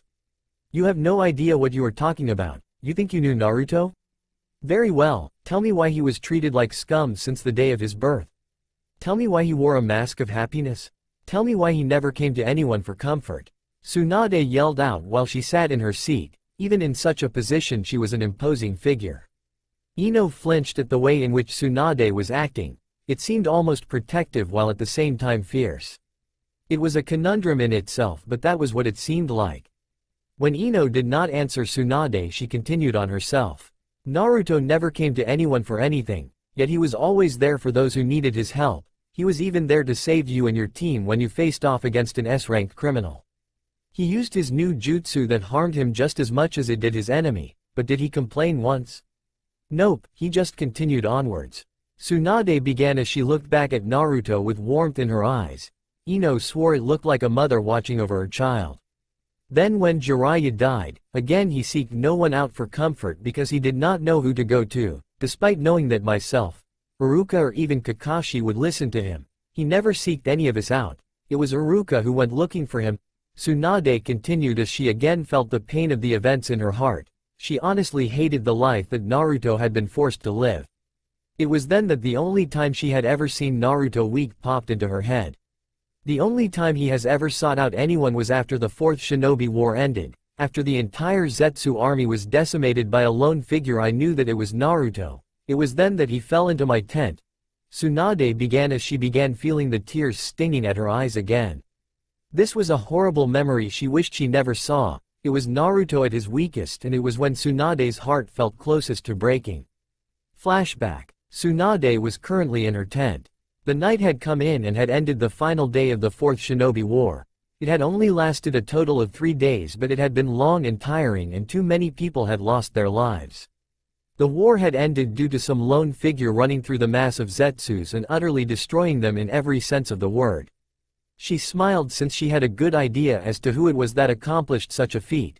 Only one shinobi did she know that could take on such odds with a good chance of winning. Returning her thoughts from the blonde shinobi that was no doubt resting in his own tent by now, she returned to the bane of her very existence, the paperwork. After a few moments she was ready to pack it all in, but was stopped from doing so when she realized that if peace was to be kept as it was, then this paperwork needed to be done. It was only a few moments later that she heard voices outside her tent that seemed frenzied and worried at the same time, if that even made any sense. Tsunade tried to tune it out, but as it got louder and louder her curiosity got the better of her. Getting out of her chair, she moved over to the flap of her tent and moved it aside and stepped out into the open campground. Looking for the source of the commotion, she could see a large variety of people closing in on her, but what scared her was the one in the center of all of them. Walking towards her, looking deader than she had ever seen anyone walking before, was Naruto. His body was slowly trudging towards her as his head bobbed pathetically with his every movement. He was wearing the same clothing his father had done before him, even if he did keep the orange and black jumpsuit. Everything he wore was tattered and scorched though. Add to that the numerous patches of blood that were seeping through his clothes. He looked like hell incarnate. It was then that she noticed his intended target. As he moved close enough to touch her, he moved around her and into her tent, leaving Tsunade to stare at his back as he moved inside. Everyone else stood outside the tent looking at Tsunade questioningly. She could only look back at them just as confused before her worry took over and she moved inside of her tent to see Naruto sitting on her bed and staring off into the distance without any obvious things occupying his vision. Tsunade moved over to him carefully. This could always be a trick, and she knew for a fact that if this was indeed Naruto, then something had gone horribly wrong. Naruto? Tsunade asked as she tried to lean down slightly and look into his eyes. All she wanted to do was to see his oceanic blue eyes that seemed to wash away all worries. When he did not respond, she moved around until she was next to him and sat down on the bed next to him. Naruto? She reiterated as she encircled her arm around his waist, trying to show him that she was at least here and that he was not alone in whatever was bothering him. Then the one things that Tsunade would have never thought Naruto capable of happened. His arms flew into the air and grabbed Tsunade around her waist, but it was not forceful, it was more desperate, and after a few seconds of nothing Tsunade heard sobs and finally the movements as Naruto's body moved with the sobs, his tears coming thick and fast down his cheeks and onto her shoulder. At a loss for what to say, Tsunade done the only thing that seemed appropriate at the time. With Naruto's arms around her waist and holding her so desperately, but not tightly, she moved her arms and brought them around Naruto's neck and hugged into him. She stroked the back of his head soothingly as he continued to cry his soul out. No words were spoken, none were required. To speak would destroy the delicate balance of things within their current predicament. Tsunade was not one to try anything that did not require being done in these situations. Add to the fact that the one man she believed would do as he had always done and soldier on, she realized just how selfish that sounded. It only reinforced her newfound desire to be there for the boy, to comfort him, to love him as he had never been given the opportunity in the past. With these thoughts reaffirmed within her mind, Tsunade hugged tighter into the man that was almost like both the son and grandson she had never had, just like he had been for Jiraiya, she thought. It was only then that she noticed the irony of the situation. The way she was thinking, through Naruto, she and Jiraiya would have been perfect candidates of parents to the young man. Despite these thoughts bringing back memories long since hidden and emotions long since exerted, Tsunade couldn't bear to break down in front of the already broken Naruto. He had never asked for anything before, and what he was asking her without even speaking was plain to see. He did not want to be alone throughout whatever it was that had happened. And since he had never asked her anything of this caliber before, she was well prepared to take all the time he needed out of her life to comfort him. His body was heavy, and it was only now that she was forced to realize the extent of his injuries. He had multiple gashes all across his body, many of them deep at that too. It was not only the injuries that had her thinking ever so rapidly about the condition of the man who was hugging her so desperately. It was his physical conditioning too. His body was vastly muscular compared to what he had used to be. While this may seem like a bonus for the young man, and admittedly it was, the speed with which he was forced to gain such strength and the amount of physical stress his body had been subject to put him at a dangerous level. Even with the powers of the Kyuubi's healing chakra that helped him regenerate at high speeds, would have to be struggling after that. It was ever so sudden that Tsunade noticed that no longer was her shoulder being reapplied with any warmth or moisture. His tears had stopped, but his head had not moved from its position on her shoulder. Tsunade was content to leave him like that for however long he could possibly need before she heard the steady breathing of Naruto coming from her shoulder and realized that he was actually asleep. Tsunade just looked at him. She could not drag her eyes away from him. He had actually cried himself to sleep. As sad as it made her, she found solace in the fact that Naruto was spared the demons of the waking world for a while. Tsunade softly moved him so that he was lying on the bed.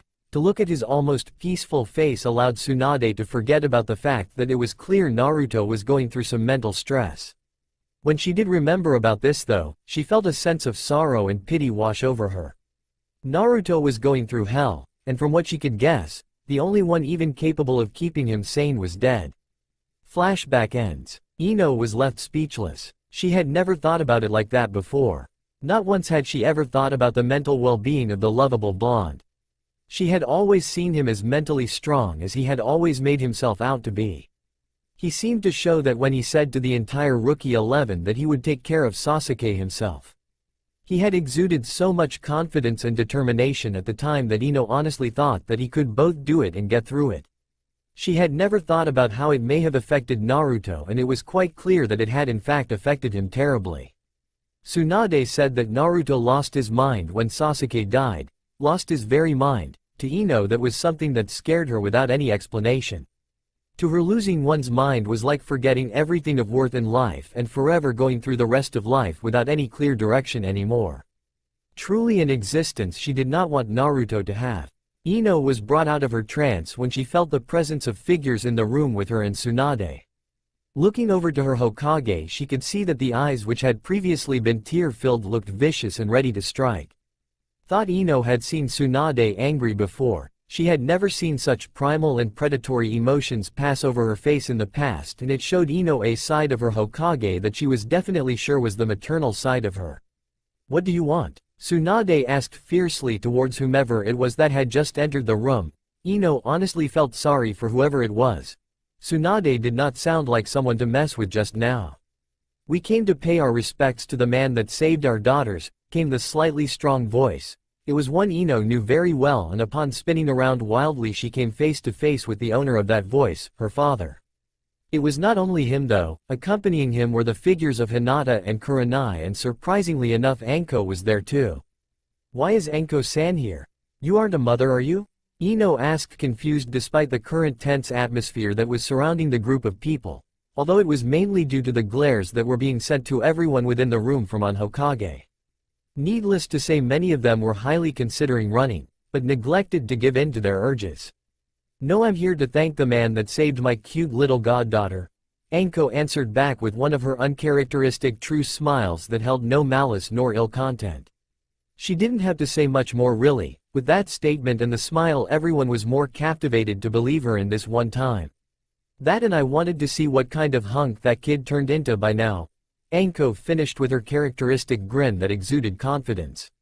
Ino almost face faulted and hit the ground, as did many of the other adults within the room. The trademark redness of Hinata began to cover over her face slowly as she thought about what Anko had just said. Kurenai giggled at the antics of her friend, and Inoichi was left speechless for lack of a better phrase. The noise that was a gracious one to all of their ears was, however, the slight chuckle of their Hokage was sitting with a hand over her mouth, containing her laughter. "You know how to diffuse a situation, Anko. I was ready to fight just about everyone for a second there," Tsunade said as she stood on her 2 feet again, seemingly having her strength back. "I shall just finish my checkup on Naruto, then leave you all be," Tsunade said as she done as she had said and went to work on Naruto's checkup. Once she was done, she looked up with a smile on her face that revealed to them all a glimmer of hope that Naruto was actually going to be alright. "Now Ino, I will give you leave from missions until Naruto gets better. If I can ask you to make sure that you watch his condition for me, please?" Tsunade almost implored the young woman that she had just walked up to. Tsunade stood at the exact same height as Ino and looked directly into Ino's eyes, making Ino stare into those amber orbs that seemed to be begging her to look after the man. Eventually she could not bear to see those eyes disappointed and gave in. "Very well, Tsunade-sama," Ino conceded, and could see the relieved smile that crossed Tsunade's face as she spoke those words. "Remember what I told you about him though. If he wakes up and it is only you here, do not try to smother him, just wait and talk to him. He has been damaged and he requires healing," Tsunade said to Ino, and Ino only. No one else within the room could hear her as she spoke to Ino. "Ino, Naruto is important to me, and if you want to really know what he is really like, support him whenever it seems like he is close to breaking. He needs help more than anything right now." Tsunade finished before she smiled to Ino and left the room, leaving many of those in the room confused to what had just transpired. So what is wrong with the kid? Anko was the one to take the initiative and was the first to ask the question that all of them were desperate to get the answer to. "Well, I can't really tell you because it is something that is really distressing to Naruto-kun, and I would think it better if he was the one to tell you himself," Ino answered honestly. He had only saved her, and to have learned what she had was a show of trust enough from Tsunade, but she did not feel she had the right to give away such information so freely, and she would not. She did not need to worry about this, however, as Anko's eyebrows furrowed in a way that suggested inappropriate thoughts were running through her head. Technically it was true. "Naruto-kun, is it? When did this happen? I mean, he only got back 3 days ago, and even then he was exhausted beyond anything we've ever seen him like," Anko said in a voice that suggested so many different things that Inoichi was desperately trying to keep his nose from unleashing its load of blood that was steadily building up. Ino was left a spluttering mess after what Anko was insinuating, which brought a delighted smile to the face of Anko. She was going to enjoy this. "Well, he did save me from my almost certain death, and he was never a bad person. I don't see any reason why I can't call him Naruto-kun," Ino answered the older woman back, only to receive a smirk in return. "So you don't think that he is a nice piece of material that you would love to have your own way with?" Anko asked with a smirk still in place and wriggling her eyebrows suggestively. "I know I definitely would," Anko added with a laugh that left no doubt to what she had just said. "Anko-san, please keep your desires in check until he is at least conscious, and don't be thinking you won't have any competition," Kurenai chided her friend before a smirk graced her face and everyone in the room almost face faulted again. Of all the people to say something like that, Kurenai was the least expected. "The same goes for me, Kurenai-sensei, Anko-san. I have waited for him long enough and I will not miss out on my opportunity," came the surprisingly confident-sounding voice of one Hinata. Inoichi found himself in the center of a batch of women who were basically fighting over a man they knew so very little about. It was all about his looks that they wanted him to be their own. He would not voice such opinions, however. He was not mad. It was then that he actually looked over to the figure that was Naruto. He had heard about the scare with him a few nights ago and feared for the life of the young man that had saved his daughter's life. He had not properly thanked him for that yet. On inspection, Inoichi seen that Naruto seemed to be doing okay physically. "Thank you, Naruto, for saving my daughter's life. I hope that your health recovers soon," Inoichi proclaimed to the prone form of the man in the bed before bowing his head and turning out the door again, back to his duties as clan head. We thank you for saving Kyoki. We know that you could have ever so easily left her there to die, but you saved her and we are eternally grateful, Kurenai said to the body with a smile on her face and bowed just as Inoichi had done. And when you wake up, look up Anko Mitarashi of the interrogation unit. Anko added in cheekily as Kurenai gave her a sideways glance and Anko merely laughed it off. Both women took one last look at the blonde on the bed before bowing and making their exit. Thank you for saving Hiku Naruto-kun. She has been trying her hardest to become a great kunoichi and is even learning under myself and Neji. I thank you for saving one of the members of my clan as clan head. I also thank you as her carer and adoptive mother. Get better soon please Naruto-kun. Hinata almost begged him before bowing and following after everyone else. Ino realized that she was once again in the room herself with the blonde-haired man and remembered Tsunade's plea for her to stay with Naruto to make sure that he was alright. She sighed as she realized she was actually in for some high amounts of discomfort if she was to stay in this place for a long period of time. Sitting down into the seat by Naruto's bedside she began what she believed would be a long watch, until her eyes gave out on her and she was asleep. Ino-chan? A voice called out through the darkness and she was tempted to not even respond to the irritating noise that was impeding upon her sleep. Ino-chan? The same voice reiterated, but this time her shoulder was gently shook and her eyes opened slightly to find what was the reason for her being awoken so rudely.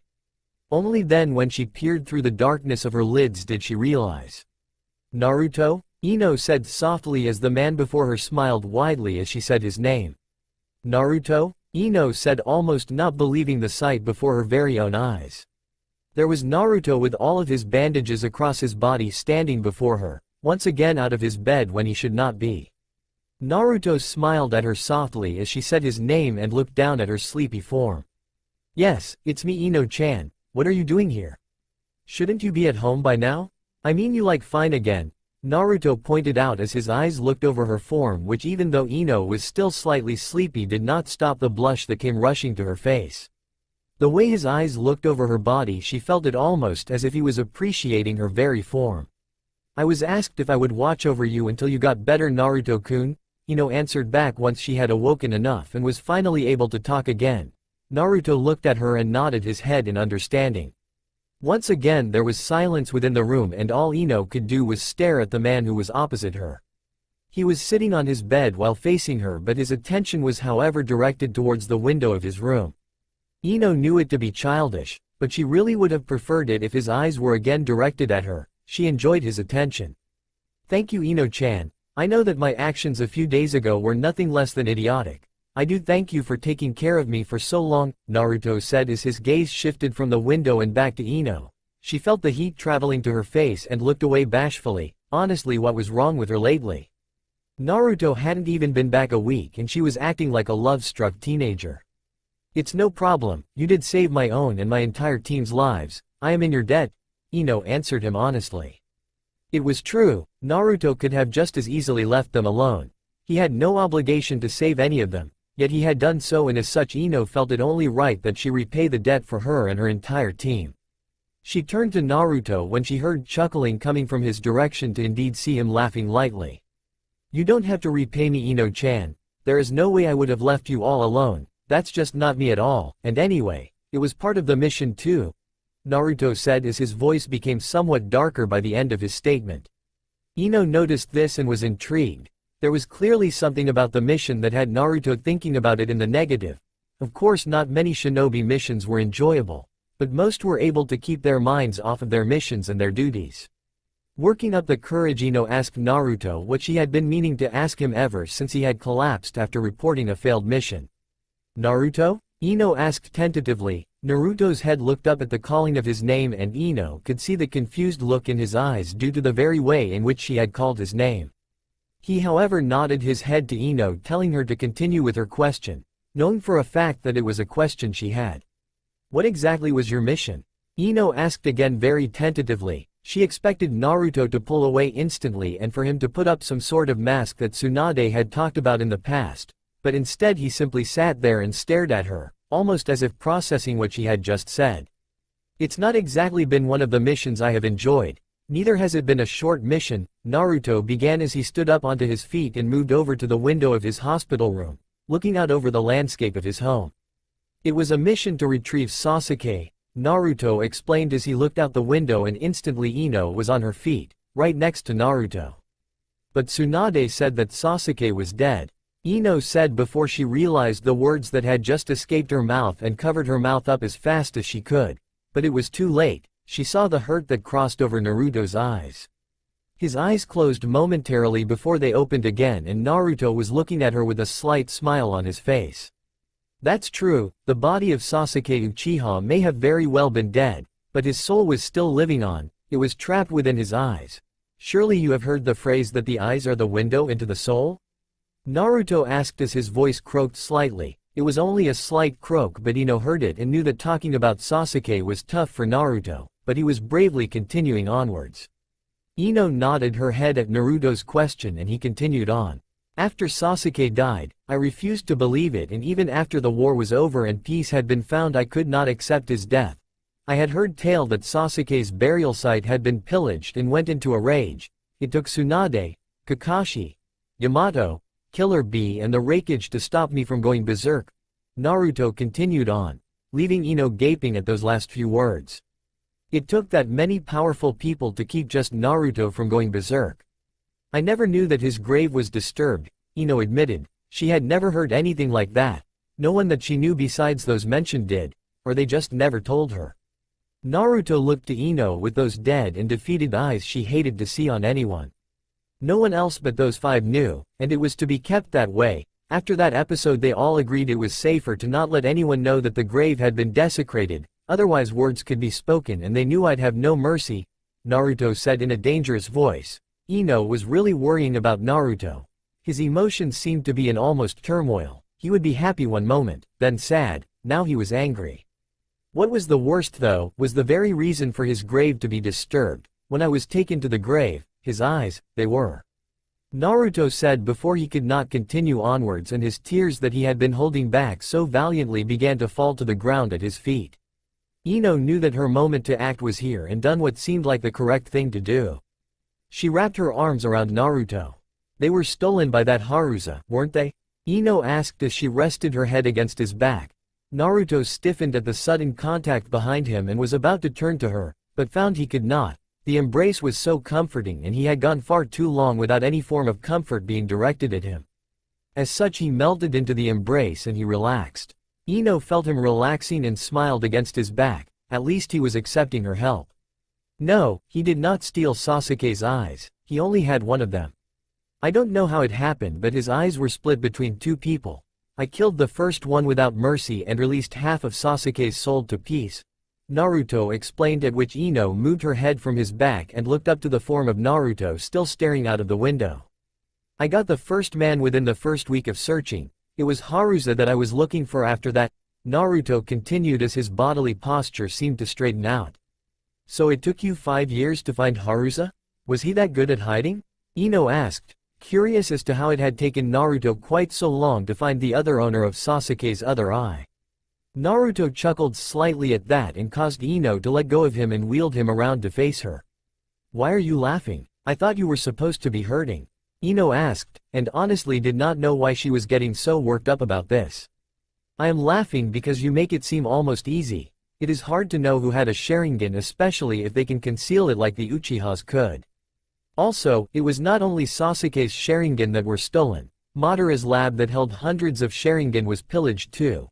Meaning that there were many shinobi far and wide that had Sharingan, Naruto explained as he looked down at the flustered form of Ino. Yes, I am hurting over this, Ino, but you wanted to know, and I thought you would at least understand if I tried to lighten the mood, Naruto said to her in a somewhat annoyed tone. I do understand, but you shouldn't lie to yourself for my sake. Ino cried back as Naruto was taken aback by the sheer ferocity in which Ino had spoken. Soon the tears reappeared and Naruto felt unsteady on his feet. Falling back slightly, he felt Ino pushing against his weight to try and support him. She softly moved backwards with him until they were near the bed. Then she moved and let Naruto sit back down on the bed. You should stay in your bed if you are not able to stand yet, Naruto-kun, Ino said in a very caring manner that had Naruto looking at her in wonder.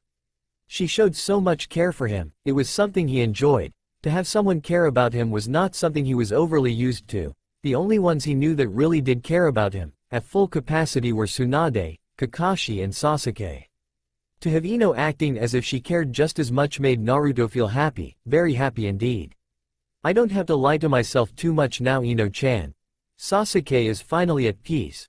My mission is complete, Naruto said as he moved on his bed until he was sitting on it with a space next to him, which he patted and indicated that Ino sit next to him, which she complied with. What she had not expected to happen was for Naruto to lean over and grab her shoulders. Pulling her towards him, she was suddenly pulled against his tough chest. She was scared at first with the action but smiled when she looked up and saw his eyes closed and a happy smile on his face. If this made him happy, then she would happily oblige too. They both sat in silence for a long time. They had not moved from their embrace. Naruto had made no motion to move and Ino had yet to find any better place to be than where she was at that moment and time. His arms just promised her so many things. Safety, strength and caring. What more could she really ask for? Thank you for caring so much, Ino-chan. Not very many people have made me feel quite as happy as you've managed to make me feel right now, Naruto said to her as her face lit up in happiness.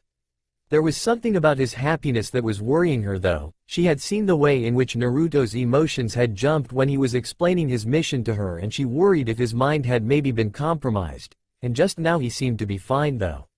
She would be keeping a watch on him as she had been asked to do.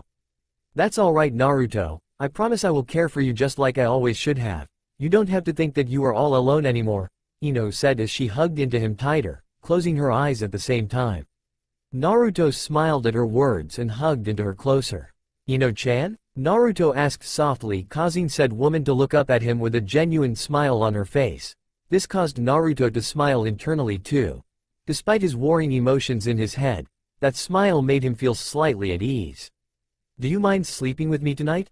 I don't want to sleep alone because I have been doing that for too long now, and I think you would prefer something better than that chair, Naruto said softly. He was not even trying to insinuate anything with his words. He genuinely did not want to go to sleep alone tonight. His dreams were always bad alone, and the few times he was with someone, they were usually calmer. Ino looked at him for a few moments and could see by his very demeanor that he was not trying to pull anything funny, he just wanted company, and she would not deny that the invitation did make her slightly happy too.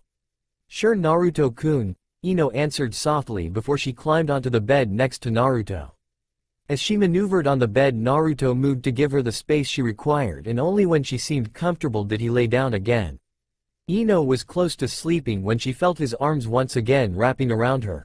Turning around slightly, she could see that he was not even awake when he had done that. He had literally held onto her in his sleep. She smiled at the sweet gesture and snuggled into him before again trying to sleep herself. Soon enough she too was asleep.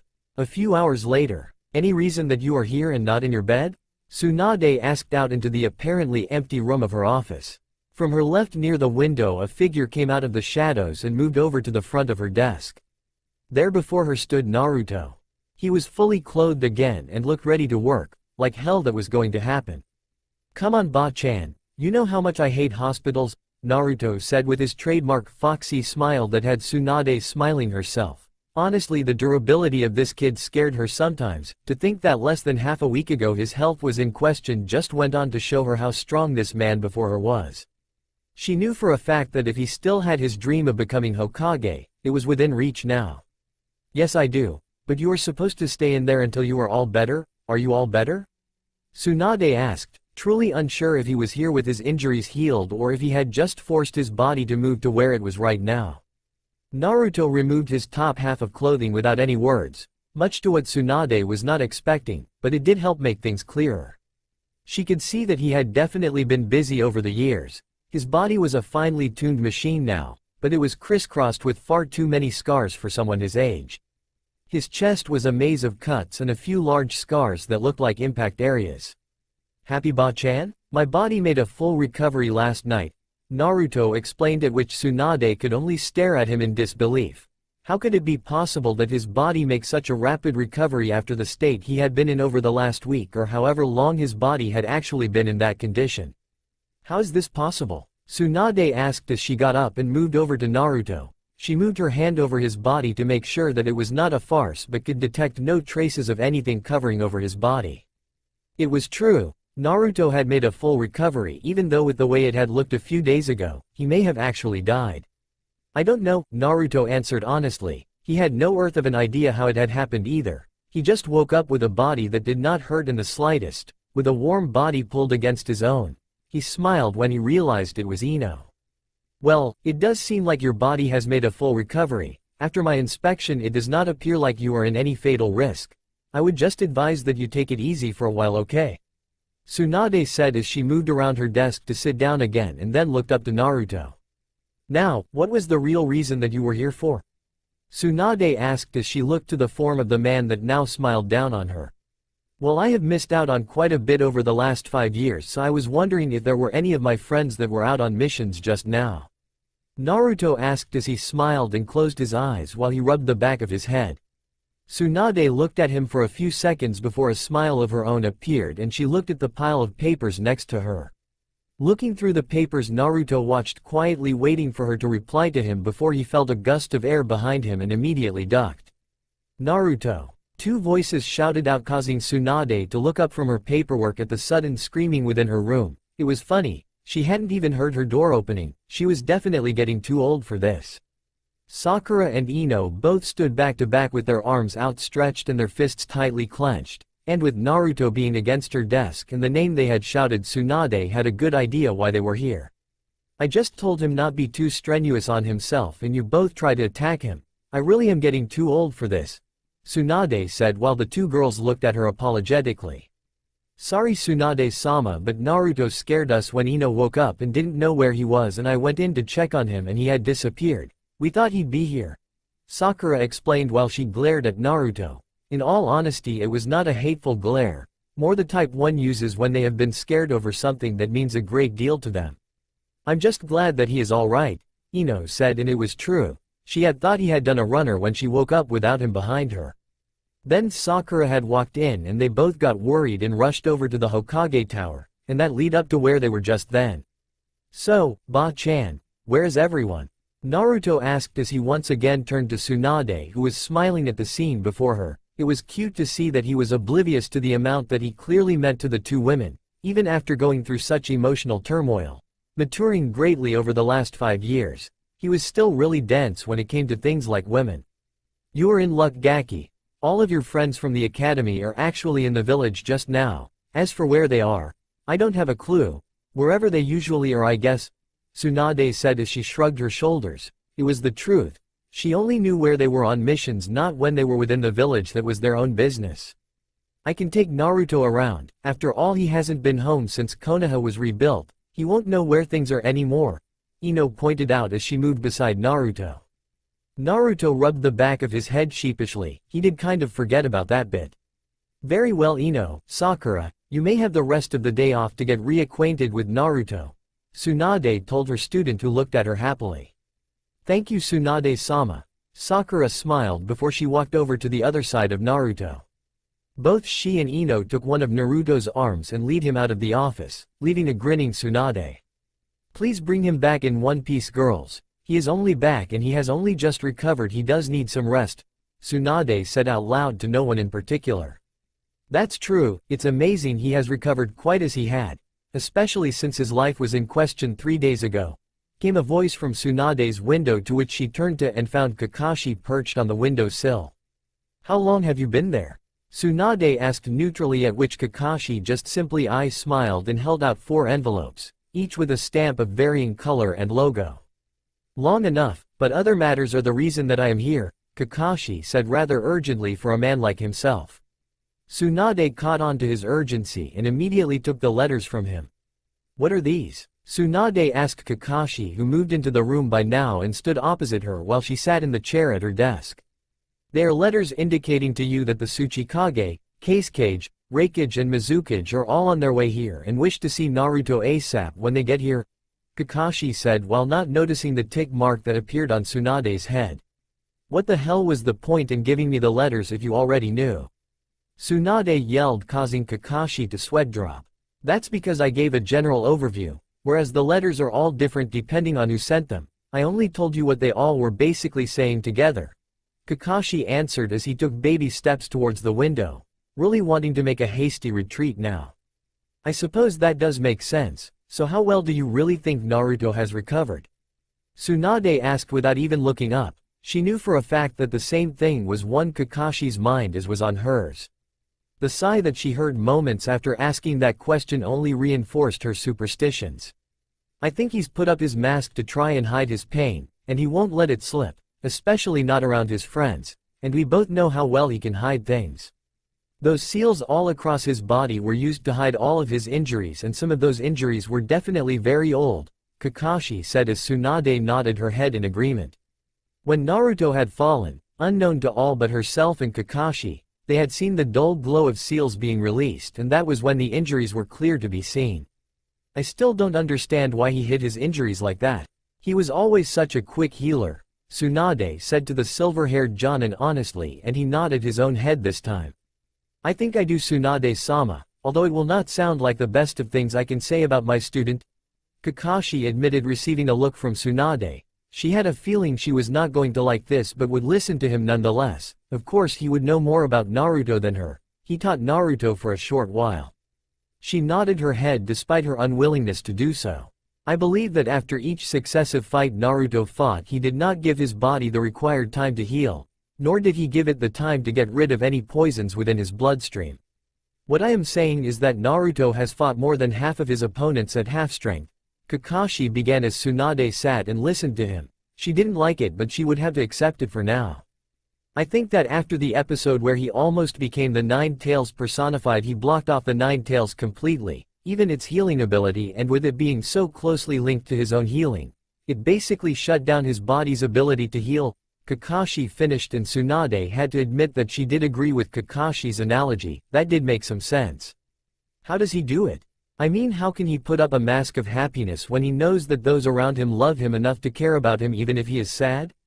He doesn't have to prove himself to anyone. Even the villagers that once hated him have come to respect him, Tsunade said as her voice croaked slightly. She really hated the way Naruto was acting now. It was not the way she knew him to be. Naruto is over-considerate of those he cares about, to the extent that he does not want to make them sad whenever he is. When everyone is happy, he tries to fool himself into thinking that he is too, Kakashi said as he looked out of the Hokage office's window down onto a pathway that currently had Naruto, Ino and Sakura walking down it. Whereas internally he is damaged. I don't even need to be a Yamanaka and look through his mind to know that it is damaged. Sasuke meant too much to Naruto for him to simply accept he is gone. Kakashi continued as he turned on Tsunade, and a look of determination the likes Tsunade had never seen on Kakashi covered his face. Tsunade-sama, as disrespectful as this may sound, neither you nor Naruto were correct about Naruto's mission, Kakashi said in a voice that exuded confidence along with sorrow. You said to Ino Yamanaka that Naruto failed in his mission to retrieve Sasuke. That may very well have been true, but that had happened before he left for this mission that has taken him 5 years. Tsunade-sama, Naruto's mission was to save Sasuke's soul that had been stolen in the form of his eyes, and he succeeded. Sasuke's soul can now rest in peace because of what Naruto has done for him, Kakashi finished off as he once again was staring at the figure of Naruto. He does not believe that though, he thinks that he failed, Tsunade said sadly, bringing Kakashi's attention back to her again, and he had to admit that she was correct. Naruto did not believe he had succeeded, instead he felt he had failed. Send him to me, I will talk to him. I'll help him however I possibly can, Kakashi said as he turned on the spot and moved over to the window he had previously entered. I will be at training ground 7 inches, Kakashi finished before he shunshined away. Tsunade looked down at Naruto as he walked with both women at his sides. She wished she could smile at the sight as she had earlier, but she was reminded that what she saw was partly a facade. Anbu, please retrieve Naruto and take him to the training ground. Kakashi will be it, and please apologize to Ino and Sakura for me, Tsunade asked as an Anbu with a hawk mask appeared in her room, nodded his head and once again disappeared. Naruto had been walking with the 2 women for a while now and was beginning to wonder where it was they were exactly taking him. He had thought that a tour of the village would entail him seeing all the new things. He had seen many new things but knew nothing of them yet. If this was a tour, it was done very poorly. Naruto, what's wrong? You've been awfully quiet. Sakura asked as she tugged on his left arm, and Ino looked up at him too, noticing that he had been quiet for some time too, and then she looked at Sakura due to the way that she was acting around Naruto. Oh, how things change, Ino thought to herself. Oh, nothing, Sakura-chan, just been looking at all the new stuff. Konoha sure has changed in the last few years, Naruto said as he plastered a smile on his face that made Sakura blush slightly at the attention she was given. She didn't think Naruto would be quite so nice after things that happened in the Land of Iron. Right before them a puff of smoke appeared, and from it emerged an Anbu with a hawk mask. Naruto looked at the man before he removed Ino and Sakura's grip from his person, even if both women done so unhappily. What is the problem, Anbu-san? Naruto asked politely, to which the Anbu bowed slightly before he answered, taking Ino and Sakura by surprise. Naruto-sama, I have been asked to take you to Kakashi-senpai at Training Ground 7 by order of Hokage-sama. She also sends her apologies to Ino-san and Sakura-san. The matter is extremely urgent, the Anbu answered, at which Ino and Sakura looked at each other worriedly. What was so wrong that Kakashi had to urgently see Naruto? Very well, sorry Ino-chan, Sakura-chan. Looks like I have to go and see Kakashi-sensei. I'll talk to you guys later. Naruto said as he turned to them and gave them both an earth-shattering smile that had both women struggling not to give him one back, only larger. And with that, Naruto was gone in a yellow flash, leaving all three of them staring at where he had once been. Wasn't Sakura began, only for the Anbu to finish what she had been saying. The fourth Hokage's flying thunder god technique, that had definitely caught all of them unawares. Who would have thought that Naruto could perform yet another of the fourth's techniques? Training Ground 7, Kakashi-sensei, how can I help you? Naruto asked as he appeared before his old sensei, who was currently leaning against a tree with his usual orange book out. When Naruto posed his question, Kakashi finally looked up at Naruto. Ah yes, I brought you out here because I wished to talk to you, but I realized that talking might not be the therapy that you need. The haste with which you came here indicates to me that you may be stressed, and as such we shall not talk. Yet, Kakashi said as he placed his book within a pouch at his waist and brought his hand to his front, into position. Naruto could see where this was going and as such moved into the Hyuga stance. I see that talking might only worsen your mood, but I knew you always enjoyed a good spar, and as such we shall fight until all of your stress is relieved. Naruto, come on, give me it all. Kakashi yelled as he stood in his position waiting for Naruto to make a move. He did not. Naruto, I know you are in pain. You are a fool if you think I cannot see it. If you do not unleash it, you cannot hope to keep those you care about safe. Direct it all at me. I am the only man who can hope to withstand it all. Kakashi yelled before Naruto's hands came up to his head and he screamed out in pain. Kakashi-sensei. Naruto roared as his head snapped up and Kakashi could see the eyes with concentric circled and Tomo. The red chakras swirled all around Naruto, and suddenly he was right before him in a flash of red, with his hands stretched back ready to strike. That's all for now. If you want to see next part, then please like this video and subscribe my channel. Thank you.